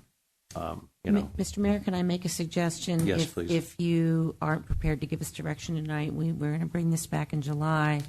We could bring you in your next agenda report specifics on what that process would look like. And perhaps by then, the finance director would have more financial information to make recommendations about what you would specifically ask for in that ballot. Could we? It's June 15th, and I know our time frame is short, but we're having a very large community event coming up very shortly. So in a short amount of time, but though getting information out, that might be a good place at a city picnic or a 4th of July event, Concerts in the park, of handing out information or a table handing out information about this. I know our local news agency has been posting a lot about this lately, and appreciate that. But I don't know about the short time, about only 2 weeks of this stuff actually happening, of though trying to get information out so that we get responses from our residents. You know, tonight we've had quite a bit more people online, 6 than we've had in a while. We've had more residents here tonight than we've had in a while, which is good, but it's such a small percentage of our voice getting out. How do we get our voice out there so that people know we're talking about this and really know what it's for? Because, that paramedic service, a lot of people maybe new to the city might not even know that they don't see it on their bill. $6.90, they don't notice it, and what it's really for, the information that they get. So that kind of things want to make sure and try to get out as much, especially when we're having quite a bit of summer things of happening throughout the city. On that, going the Prop 218 process may give us a little bit more breathing room in which to, get that information out. I can work with the fire chief to come up with something. I do believe that we have tables of sorts and all that stuff around the parade route. We don't want to generate any additional trash that somebody would take a look at and do that. But if there's some informational signs that we can do to help people, QR codes, we're always trying to get people to come back to our website with the information. So most certainly educational information would be on the website to inform our residents. So we can work on that, absolutely. So can I ask then, when this comes back to council, I'd like a timeline, a proposed timeline, if we're going to go the Prop 218 route. I note that this is already currently on our website, Measure GG. It has frequently asked questions. And I don't know how many people have actually seen it. I know that there was at least one social media push that had a summary of what Measure GG was for. But I think to Councilmember Crosby's point is there are probably a lot of new people that have moved here and never even knew what it was for. And if you've never used the ambulance service or had someone in your family how to use it, have no idea what the benefit is. I know some people have brought up the subscription model. I think, personally speaking, in my opinion, and I'd love to hear different if this is the case, if I'm wrong, then I'd like to know. But to me, the subscription-based model favors those who can afford it. And I think what we have here is a community-based model that says we take care of our own. So I would not want to see that go away, because I think for our more vulnerable populations, whether you're, young, don't have insurance yet because you're, between jobs or whatever, or you're on a fixed income, Medicare isn't cutting it, whatever it is, I personally think that Measure GG accommodates for that. But I'd like to know, because maybe I don't know enough about these subscription services and who it actually serves and how that might be beneficial to a population that can't afford it, because I don't know what that cost differential would be. I know you mentioned some cities charge, 150, 100, 200 a year.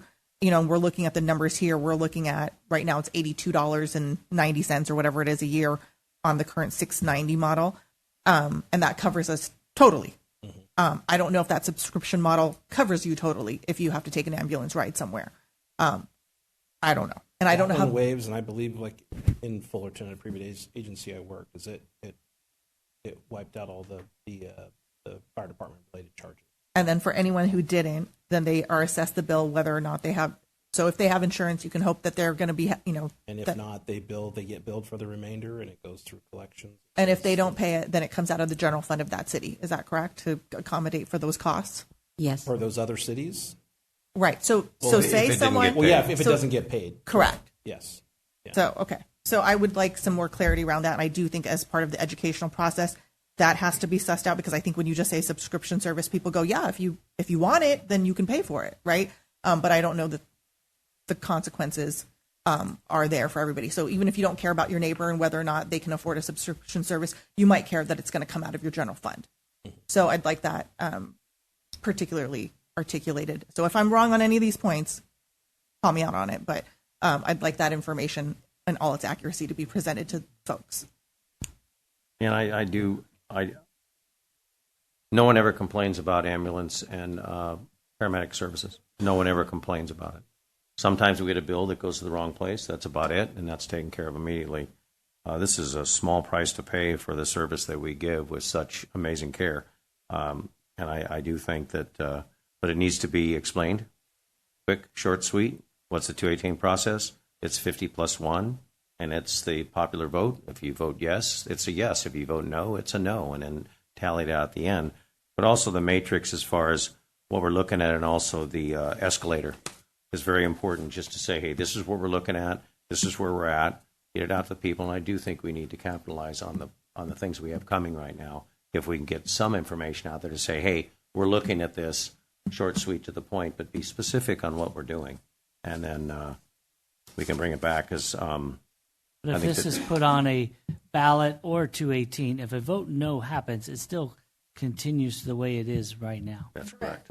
Doesn't change. I want to make sure that's it, because... Yeah, make sure that no matter what you vote, we're still $6.90 per person or per household. Said earlier, if they vote no, then it's all gone away. No, it's not an either or. It's that it would be an increase. If the increase was voted down, the existing would continue. And then can I ask for the escalation? I know you had mentioned the different methodologies with which we could, consider escalation. Could you do an example and put numbers to it? Because I think sometimes when it just says, 80% of this, everybody's like, I don't know what 80% of that is, right? Or if it's 2% increase over 5%, if we can just kind of give a sample. Yeah, I have a chart that I put in there. It was just a lot. It was pretty busy, and it was an example. I wouldn't give a lot, but I'd give 80% of this, 20%, and then boom, this is what it is. We can show what that escalator is for the firefighter costs and what the 80% of that looks like, and then it shows how they're both add up, and then whether you reach the maximum or if it's in the middle there, or if it's lower than the 2, we at least get the 2 minimum. So we can do that. Yeah. Thank you. Now, do you need a motion for this, Attorney Barlow? Just an emotion to continue on the 218 process? Yeah, or? We're just looking for direction, and I think we have heard. Yeah, and just to clarify, it sounds like the council really would like us, along with some of these questions that were mentioned at the end, to kind of refocus this as 218 and give more emphasis on that, while we're still looking at the potential of a ballot measure, but for the next time to bring back the timeline and some additional information on a potential 218 process and what that means. And to clarify one more time, I know we said it 2 or 3 times here, but a 218 process goes to every resident in the city, so then it goes to everyone that actually pays for this, rather than a ballot measure only goes to people that are registered to vote and people that vote. That's correct. So this goes to every single person in the city. It would, yes. Which is every household, which instead of the 30 or 40% of the people that vote. Or like my household, 4 people vote, it only goes to one person in my house. So who is the one person in the house that gets to vote? I'll let you.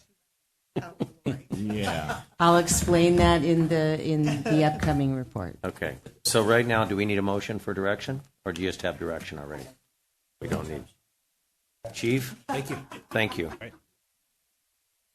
Yeah. Steve? The final discussion item is resolution adopting a fiscal year 2026-27 budget. City Manager Domer, please call forward Christy Lopez to our Finance Director. I'm going to call forward Christy Lopez. Thank you.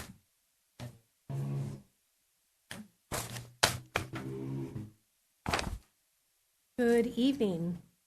Oh, yes, it is. Mayor and members of the City Council, tonight I am presenting the fiscal year 2026-27 budget for adoption. This budget reflects months of planning, analysis, and discussions regarding the city's financial outlook and incorporates the direction provided by the council throughout the budget process. This slide highlights the budget development process, beginning with departmental budget preparation in January and continuing through the multiple rounds of review, the strategic planning session, the budget study session, and the budget follow-up meeting, which was on June 1st. The final budget before you reflects that collaborative effort. And before I go on, I just want to thank all department directors and staff who worked on the budget, with, of course, a special thank you to Jesus Jaimes, Isabella Guzman, and Elizabeth Luo in finance, who worked tirelessly to compile and calculate all of that department data. Staff is recommending adoption of the fiscal year 2026-27 budget and approval of the accompanying resolution appropriating a little over $1.16 million across all city funds and fiduciary activities. Now we'll get into some numbers. This slide provides a high-level overview of the city's budget, which was posted online for public view in draft form on May 18th, with the proposed budget posted on June 10th. We also posted an email address for all residents to send us questions, and unfortunately we didn't get any, but that means we answered all of the questions we got. But it was there looking for public input. Total resources are projected at approximately $97.8 million, while total appropriations or expenditures total approximately $101.6 million. And this, again, is for all of the city's resources and expenditures, which include the general fund, enterprise operations, special revenue funds, capital projects, internal services, and fiduciary activities. So the city's largest financial challenge remains personnel-related costs, as I mentioned previously. With paramedic service fee is people deliver services and deliver the majority of the services that Laverne delivers. And so those costs are increasing approximately 6% over the citywide budget due to negotiated compensation adjustments, merit increases, and benefit costs. In addition, the annual CalPERS unfunded accrued liability payment is increasing citywide from approximately $1.7 million to $2.3 million, which is roughly a 37% increase. And this slide just breaks down over the years how the increases have happened. So you can see in the prior fiscal years where we have had those increases, and pointing out, as we've done in the past, in 2024, that unfunded accrued liability, or UAL, was a little over $10,000. And now in 2027, our budget is roughly $2.4 million. So it has increased drastically. This proposed budget includes 197 authorized full-time positions citywide. While several staffing requests were deferred during the budget balancing process, the budget maintains staffing necessary to continue providing public safety, infrastructure, recreation, community development, and administrative services. The proposed capital improvement program totals approximately $7.9 million. More than half of all capital project funding is dedicated to water and sewer infrastructure, while transportation projects account for approximately 37% of the program. Earlier this year, the City Council approved water and sewer rate adjustments to address long-term operating, regulatory, and infrastructure needs. Those rate adjustments are reflected in the fiscal year 26-27 budget and support investments in the AMI water meter conversion project, water treatment facility improvements, pipeline rehab, and sewer system upgrades. The water fund includes approximately $13.6 million in resources and $15.5 million in appropriations or expenses, while the sewer fund includes approximately $2.1 million in resources and $3.5 million in appropriations. And I do want to say I'm going a little fast here, so if you have any questions, please let me know. And also, this is the third time we have brought this forward, so I didn't want to spend too much time on it, but of course, if there's questions, I will definitely answer them. For fiscal year 2026-27, general fund resources and appropriations are both budgeted at approximately $49 million, which means we are balanced. The budget is operationally balanced and does not utilize general fund reserves to achieve the balance.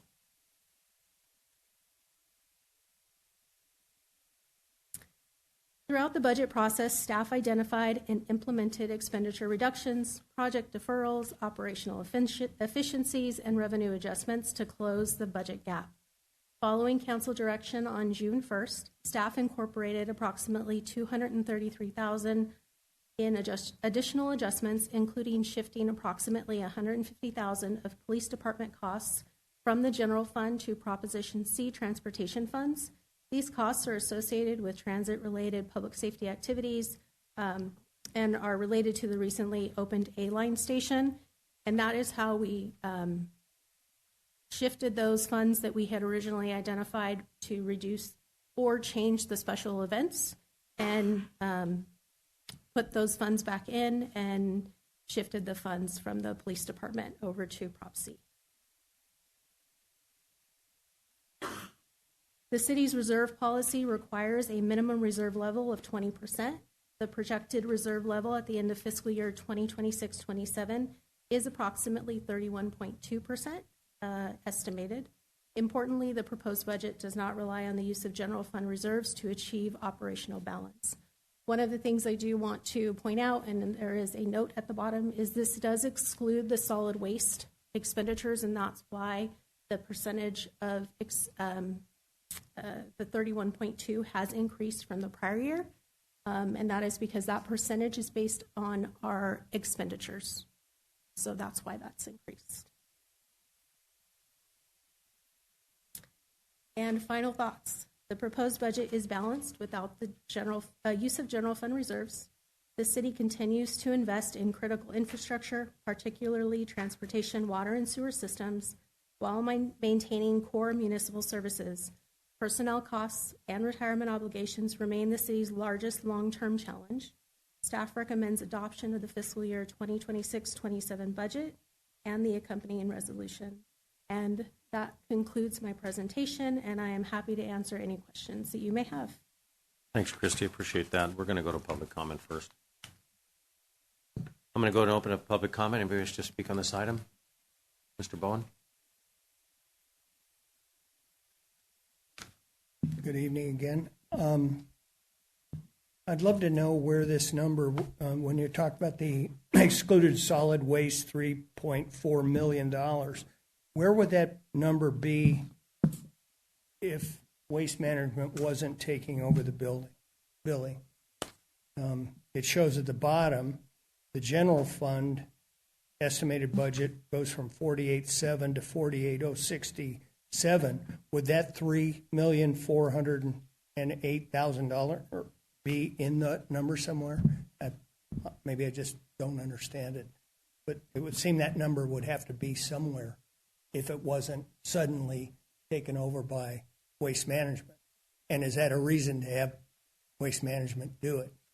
So our budget appears to be balanced versus shortfall potentially of $3.5 million. Thank you. Anybody else wish to speak on public comment? Hands up. Lily?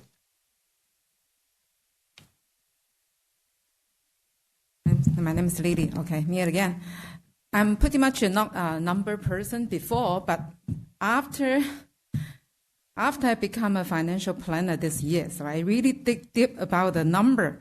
So get my attention. It's the salary benefit increase a lot. It's really gonna increase a lot, and I will start to think about, could we really afford have our own fire department and police department in coming years? It's really a big consideration.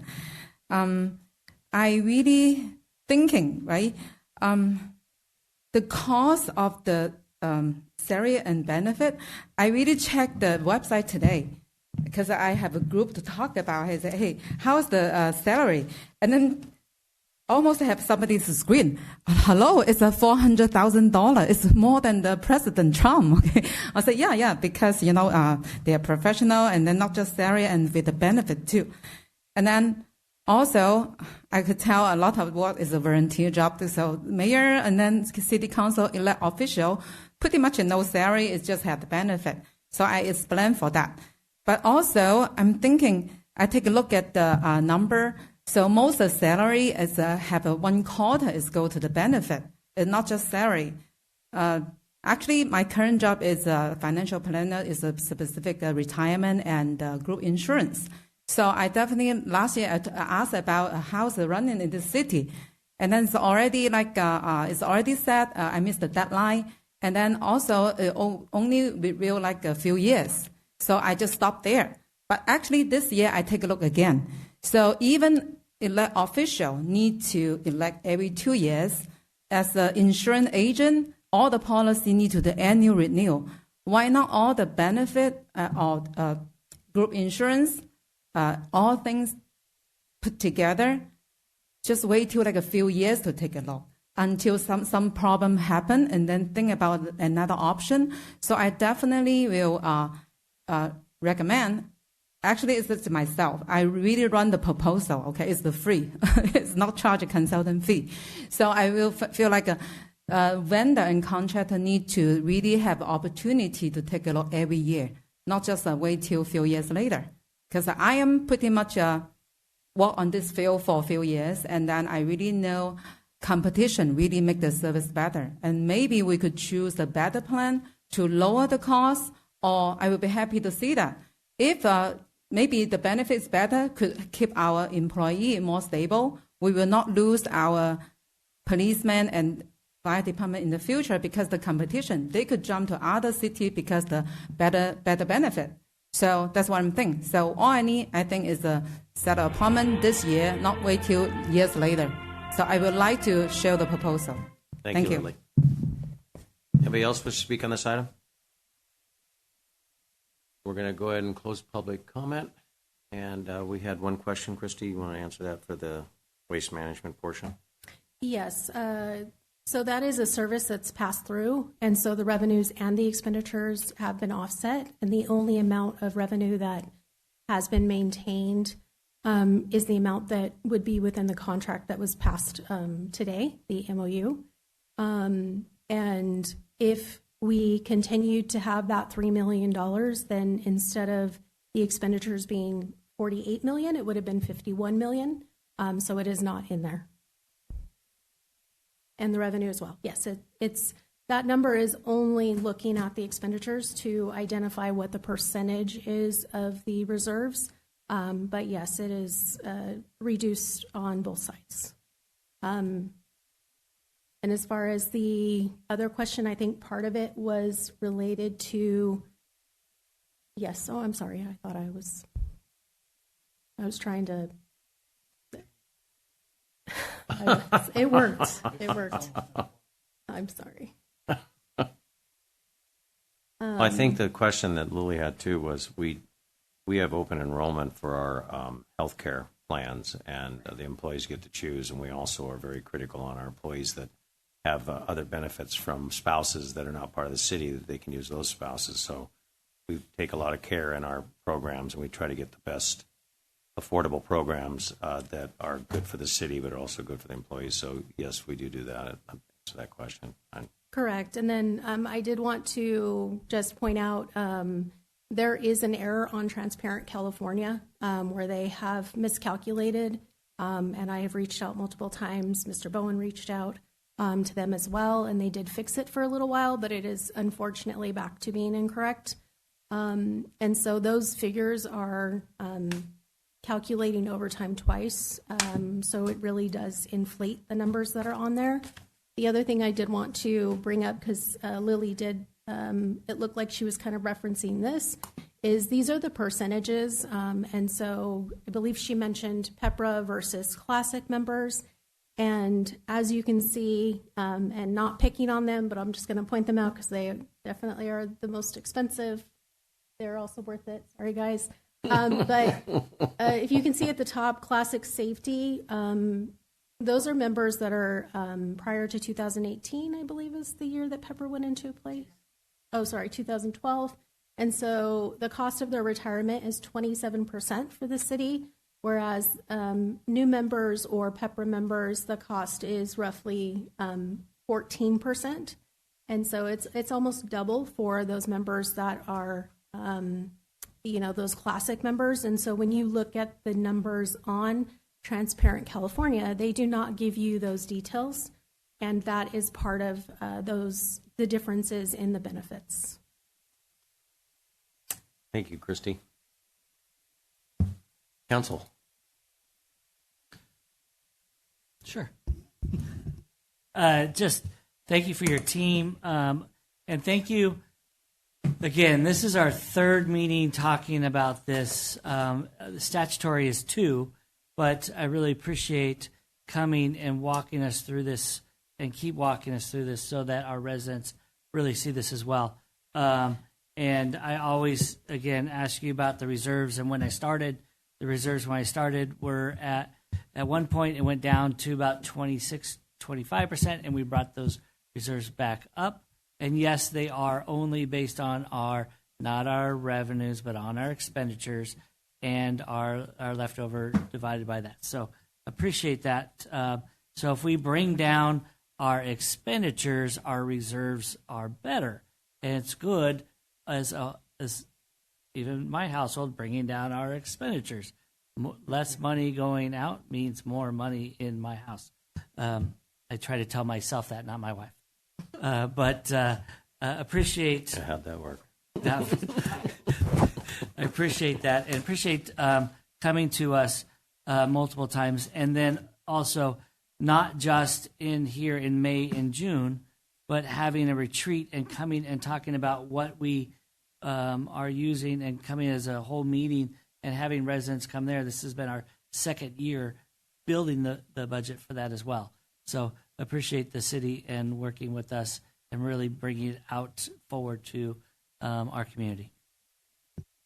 Mr. Johnson. Percy, I know you put in a lot of effort, a lot of time to appreciate. Thank you.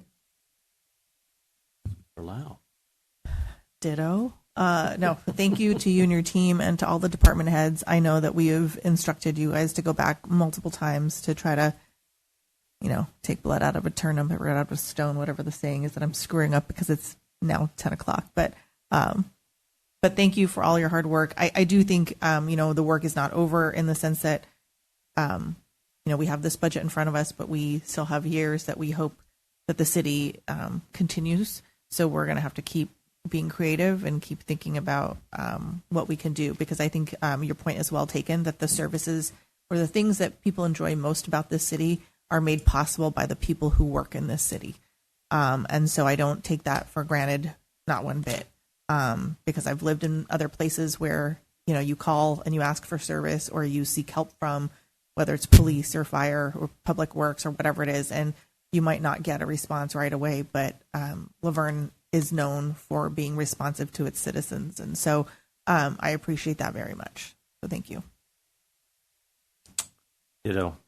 Thank you. Yeah, I honestly, I don't think we've ever had our each department get together like we have and really, as I always say, dump the bucket out and figure out what you need and what you don't need. And it's been very difficult. It's not easy for these departments. I mean, they're scrambling, and it's a testament to the teamwork you guys do as far as how you came up with this. And again, I will caution that this is 1 year budget, and we're faced with some very serious situations. State, federal dollars are drying up a bit, and our grant programs are drying up a bit, and we need to be very cautious. Yes, we do have high labor, but we have great services, and you have to pay for that. Just like Measure GG. I mean, it's part of it, and it does. The cost of escalations go up beyond what that covers anymore. But I also the one thing that a lot of people, and they look at CalPERS, and the one unfortunate thing about CalPERS is that they lose, we lose. We have nothing to say about their investment strategies, although I will say they have a new CEO, I think, that is on the global path now. He's going to global investments, which have been proving to be much more beneficial. I think they had an 11% profit ratio, but obviously we're like 2 years behind that curve. And the unfunded liability when I first became an elected official was my bone of contention. Unfortunately, this next round is going to hurt some cities more than it will us. But at the end of the day, we need to keep our belt tight. We need to make sure we're looking at our funding resources like all our departments are doing. Obviously, we need to watch our costs. We need to watch our labor costs.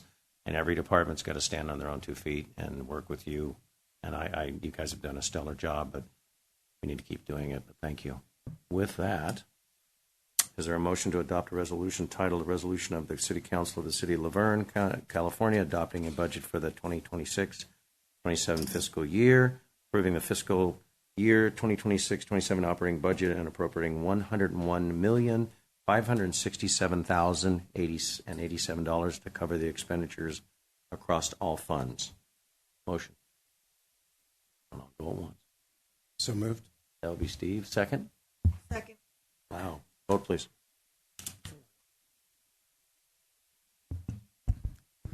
Motion for item 13, resolution adopting the fiscal year 26-27 budget by Johnson, seconded by Lau, approved 4-0 with Cashel Fagita being absent. Thank you all again. A lot of work. Thank you.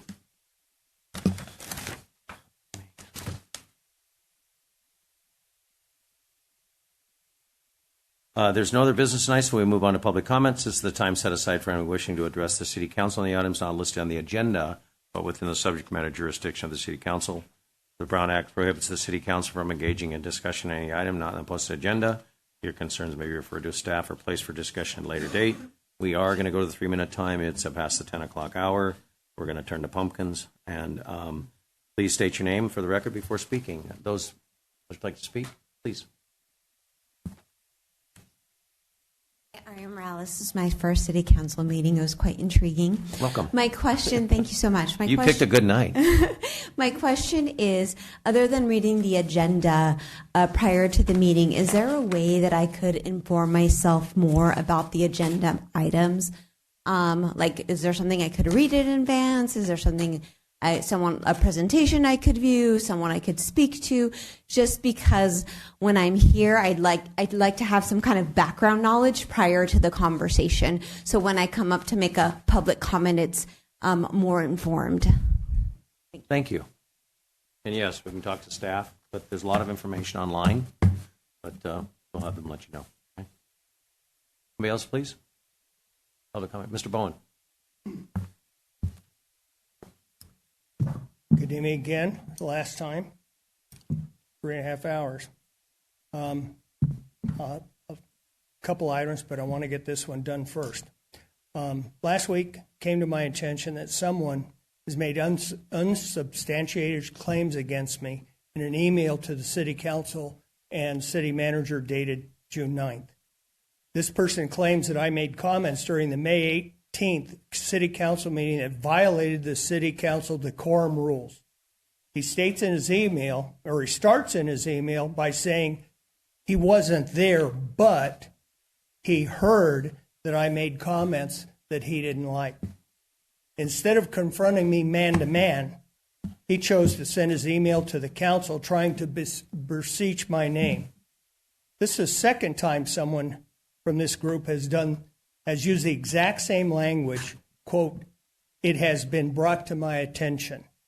This person claims to have witnesses but didn't name them. I believe this constitutes libel in the legal sense. I ask that he apologize to me in the public forum, as he decided to make it public when he sent his email to the city council. It becomes part of public record. While he claims that I made comments that I deny, he has no right, nor does anybody have any right, to attempt to violate mine or anybody else's right to free speech. This is not the first time I've been accused by members in this audience. This hat, my Trump hat, I was told I wore, and one person said I disrespected her and had her in tears. Since when is a hat hate speech? Let's be clear on one thing. I have the right to speak my mind and wear any clothes I choose. No one has the right to suppress free speech by anyone. During the many years that I've come to these meetings, I've heard many things that I don't agree with, but I have never told someone that they can't say them, and I never will. This attempt is a new law. And I'll follow that up with, a few days ago, I had a conversation with the mayor, and he told me I can be a big pain in the ass. He went on to say that because I ask questions that others won't ask, and then I ask for transparent answers. This is not exactly a compliment, but I won't argue the point. That is one of the reasons I started LV3C back in October of 2018. In fact, one reason was how the previous council was attacking our current mayor with false statements, and some residents formed a pact to spread additional false information during his run to successfully oust the previous mayor. Some of those people seem to be at it again. Thank you, Mr. Bowen. Anybody else wish to speak? Public comment. Ms. Berry.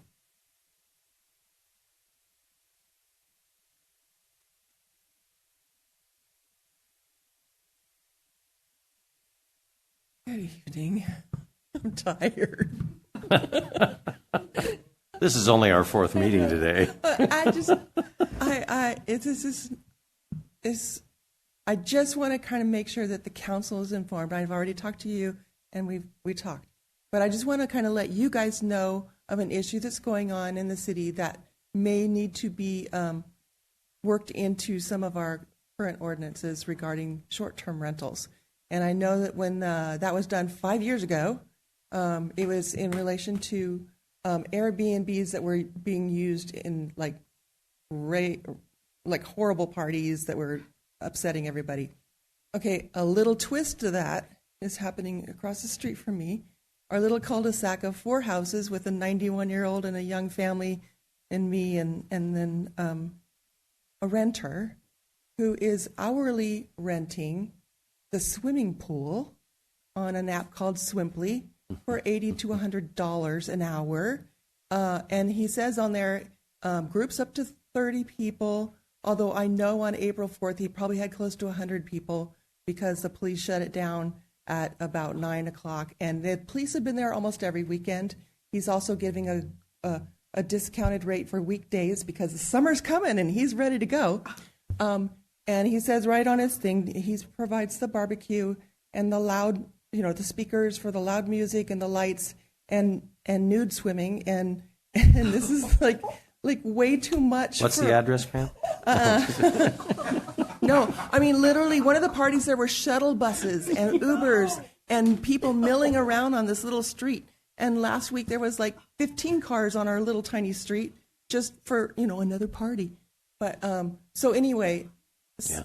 I really, really want to make sure that is drafted so it is very clear that situation needs to have a permit, that they need to go through the notification of the neighbors and getting the responses from the neighbors. Because this little renter there, it didn't even tell the property owner, and the property owner is like, okay, he's got a lease until next year, but he's resistant to stopping. And I don't care if he's resistant. The police are going to keep coming. I'm sorry, because I know they're working so hard and they really don't want to have to deal with that. But the neighbor's taking her little babies and leaving the house because she can't handle the noise. And then another neighbor's putting up security lights because she's home alone at night. And there's weird people hanging out in the street late at night. So just to kind of put a little bug in your ear that this needs to be dealt with. And we're really going to, they picked the wrong street. Thanks, Pam. Appreciate that. Well, I'm sure they're working on it. Yeah, well, Thank you. I'm not giving up. No. Yes, Lily.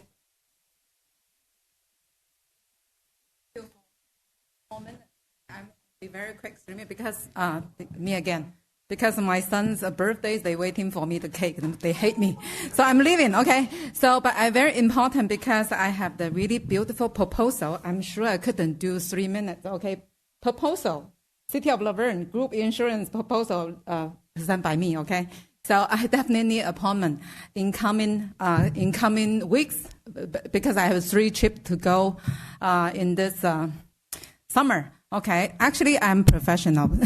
Even I volunteer a lot in the city. They say, Lily, what do you do for a living? I am consultant for my life. I make million in my 20s. Okay, so I want to show my kids. Okay, mom gonna go to work in 3 years. I gotta retire again. So I need to show the example. So check my Facebook. I'm the top producer in the West Coast area.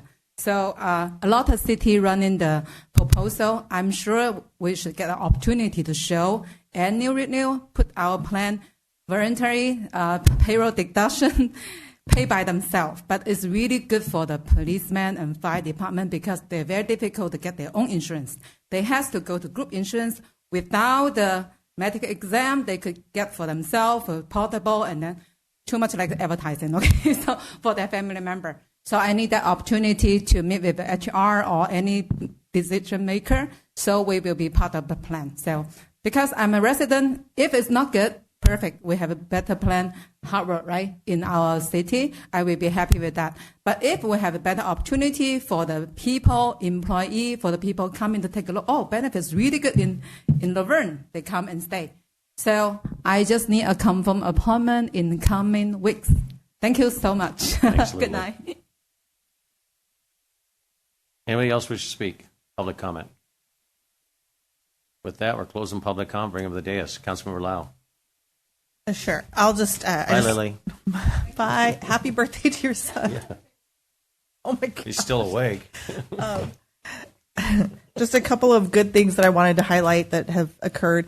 And I just wanted to highlight a little bit worked out that Christy brought up, that the people who work here are the people who really make things hum in the city of Laverne. So, and I'm only sad that Jay Alvarado is not here so that he can hear this. So I'm going to trust Chief is going to have to relay the message. For those of you that don't know all of the things that our employees do, I'm just going to highlight a little bit of what Laverne PD does. And this is something that is near and dear to my heart, is that our host program really works with the homeless population to make sure that they have the resources that they need in order to hopefully progress and move on and find a safe places to be. I think for those people that are, who attend our Veterans Day events, our Memorial Day events, those people that are really behind our veterans really need to understand that some of the population that really gets affected are our veterans. One of the recent success stories that that the police department shared with us involved a veteran who was a Navy veteran of Operation Iraqi Freedom, who, due to some mental health conditions, led to 15 years of homelessness. This is someone who has served our country and has done so much for us, but ended up living on the streets. And if it weren't for the people from LVPD, as well as our host program and our other partners in mental health care, this person would not have found the resources that he needed to find stability, permanent housing, and restoration of peace to the community while this person was out. So I just wanted to highlight that because it's one of the great things that our LVPD does do. And I think it's important when we are talking about budget to understand what it really does tie to. So I just wanted to bring that up and give a shout out because I know Jay's been intimately involved with Host. The other thing I wanted to highlight too is a community group that recently held a picnic for the community. I see some members of Cassie here tonight. Some of you may have heard about them. I know they made announcements here at the meeting. I know that there was social media out for it, but it was a picnic that this group decided to put on for the community out of their own funds. So people went, bought hot dogs, had games. I went by there to see how it was going. There were families there. There were elderly people there. There were people of all walks of life with their dogs, with their babies, with their friends, coming together to really celebrate. And, to go to an event that is completely free and out of the hearts of people in the community who just want to build community. It was really heartwarming for me to hear that there were people who had just moved into Laverne who said, wow, this is so cool. I'm so glad I moved here. And I think that's the example we want to set about the people who live here and the people we want to welcome in. So I just wanted to thank Cassie for that. I will also say that I want to thank LVPD for coming by to the barbecue or to the picnic, because unfortunately, for some reason, some people took offense to community members wanting to put together a community event for our residents, and decided to send threats and decided to send nasty messages on social media. So I appreciate LVPD for coming by, lending your presence, sharing a hot dog, and being with the community. So thank you very much to Cassie for putting this event on. I hope to see more events like that where you're inviting the community to be included. And thank you again for the support that we get from our staff. And so Parks and Rec as well for helping facilitate the location and everything. So with that, that is all for me. 4th of July, don't forget your tickets. Don't forget your shirts. I don't know what else we're not supposed to forget, Candace, but pancake breakfast, all that good stuff. So that's coming up. Thank you, and welcome back, Mr. Mayor. I know our Mayor Pro Tem did well during your absence, but we appreciate you back in the seat. Thank you so much. Back at the back, I have been actually. Yes. Checking on you guys. I just a couple months ago I asked about food vendors parking on our streets and stuff, especially right across from here where people pulling out of Stater Brothers might not be able to see traffic going around and things like that. And so just bringing it back up about certain areas and parking and selling things where maybe hopefully it could be limited in the city. So just bring that back up. I want to thank the people that showed up today. Sometimes we don't get to see your faces and really appreciate you coming out. As you always say, Mr. Mayor, too, Shop Laverne. So thank you, the Corner Butcher, coming out. Love your food for my parties as well. So a little shout out to local businesses as well, too. And then, tonight was our really first night using our 3 minutes on the Zoom, and really appreciate that. I believe everybody still got in all their comments at the time, and the Oscar music playoff is a lot better sound than other cities. I hear just the beat noise or big buzzer noise, and so really appreciate that. And the residents that were online had a lot more tonight than we have ever had as recently as we had, and the comments coming through. I know certain laws are changing July 1st about making sure all comments can be online as well. And so making sure that we're getting that forward and doing that too. So appreciate that. Thank you, Mr. Crosby. Mr. Johnson. I'm just glad to see so many people that have stayed as late as it is. With the birthday. Good old Lily. Rick, I'm sorry that you're going through that with another member. That shouldn't happen. And Pam, I don't know what to say. Watch those nudity in people. How do you know?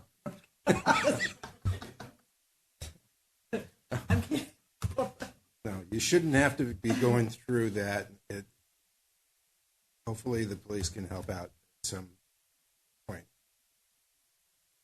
Yeah, I'm so sorry that you're having to go through. Glad to have you back, Tim. Thank you. Glad to be back. I don't know why, but I'm glad to be back. Yeah, I just want to say that in my absence, the council did a great job. And Mr. Bowen, I'm sorry that happened to you. Don't accuse unless you accuse to the face of the person you're accusing. So anyway, I think that that would be the best thing to do and keep it out of print until you ask somebody. I want to thank all our staff, and I do want to thank our council for you guys taking care of the house while I was gone, and you guys did a stellar job. I have watched the tapes. And no, I don't. Well, Pam's got the only neighborhood with naked people, I guess. So what the heck? That's a serious situation. We all laugh about it, but I know we had one situation which was Esperanza, and there's still some issues there where there's a lot of cars and they rent out space and bedrooms, which it's like, these are multi-million-dollar homes, and you got people just doing what they want to do. Well, that can't happen in the city of Laverne. We got to make sure we activity like that. I just want to say we did a celebration of life for 2 individuals in the last 2 weeks. Saturday was Mary Hannawalt. We had a celebration of life at the Church of the Brethren, then a celebration at Roger Hannawalt's house, and then a week previous to that, it was Marcia LaPierre, who was a resident but apparently lives in Washington, but they came down because she was having her cancer treatments at Keck, and she passed. So just make sure you check in with your people, check in with your family. You never know what's going to happen. You never know when someone's going to be taken away from you. Say hi, make a call. We're getting into vacation time and holiday time.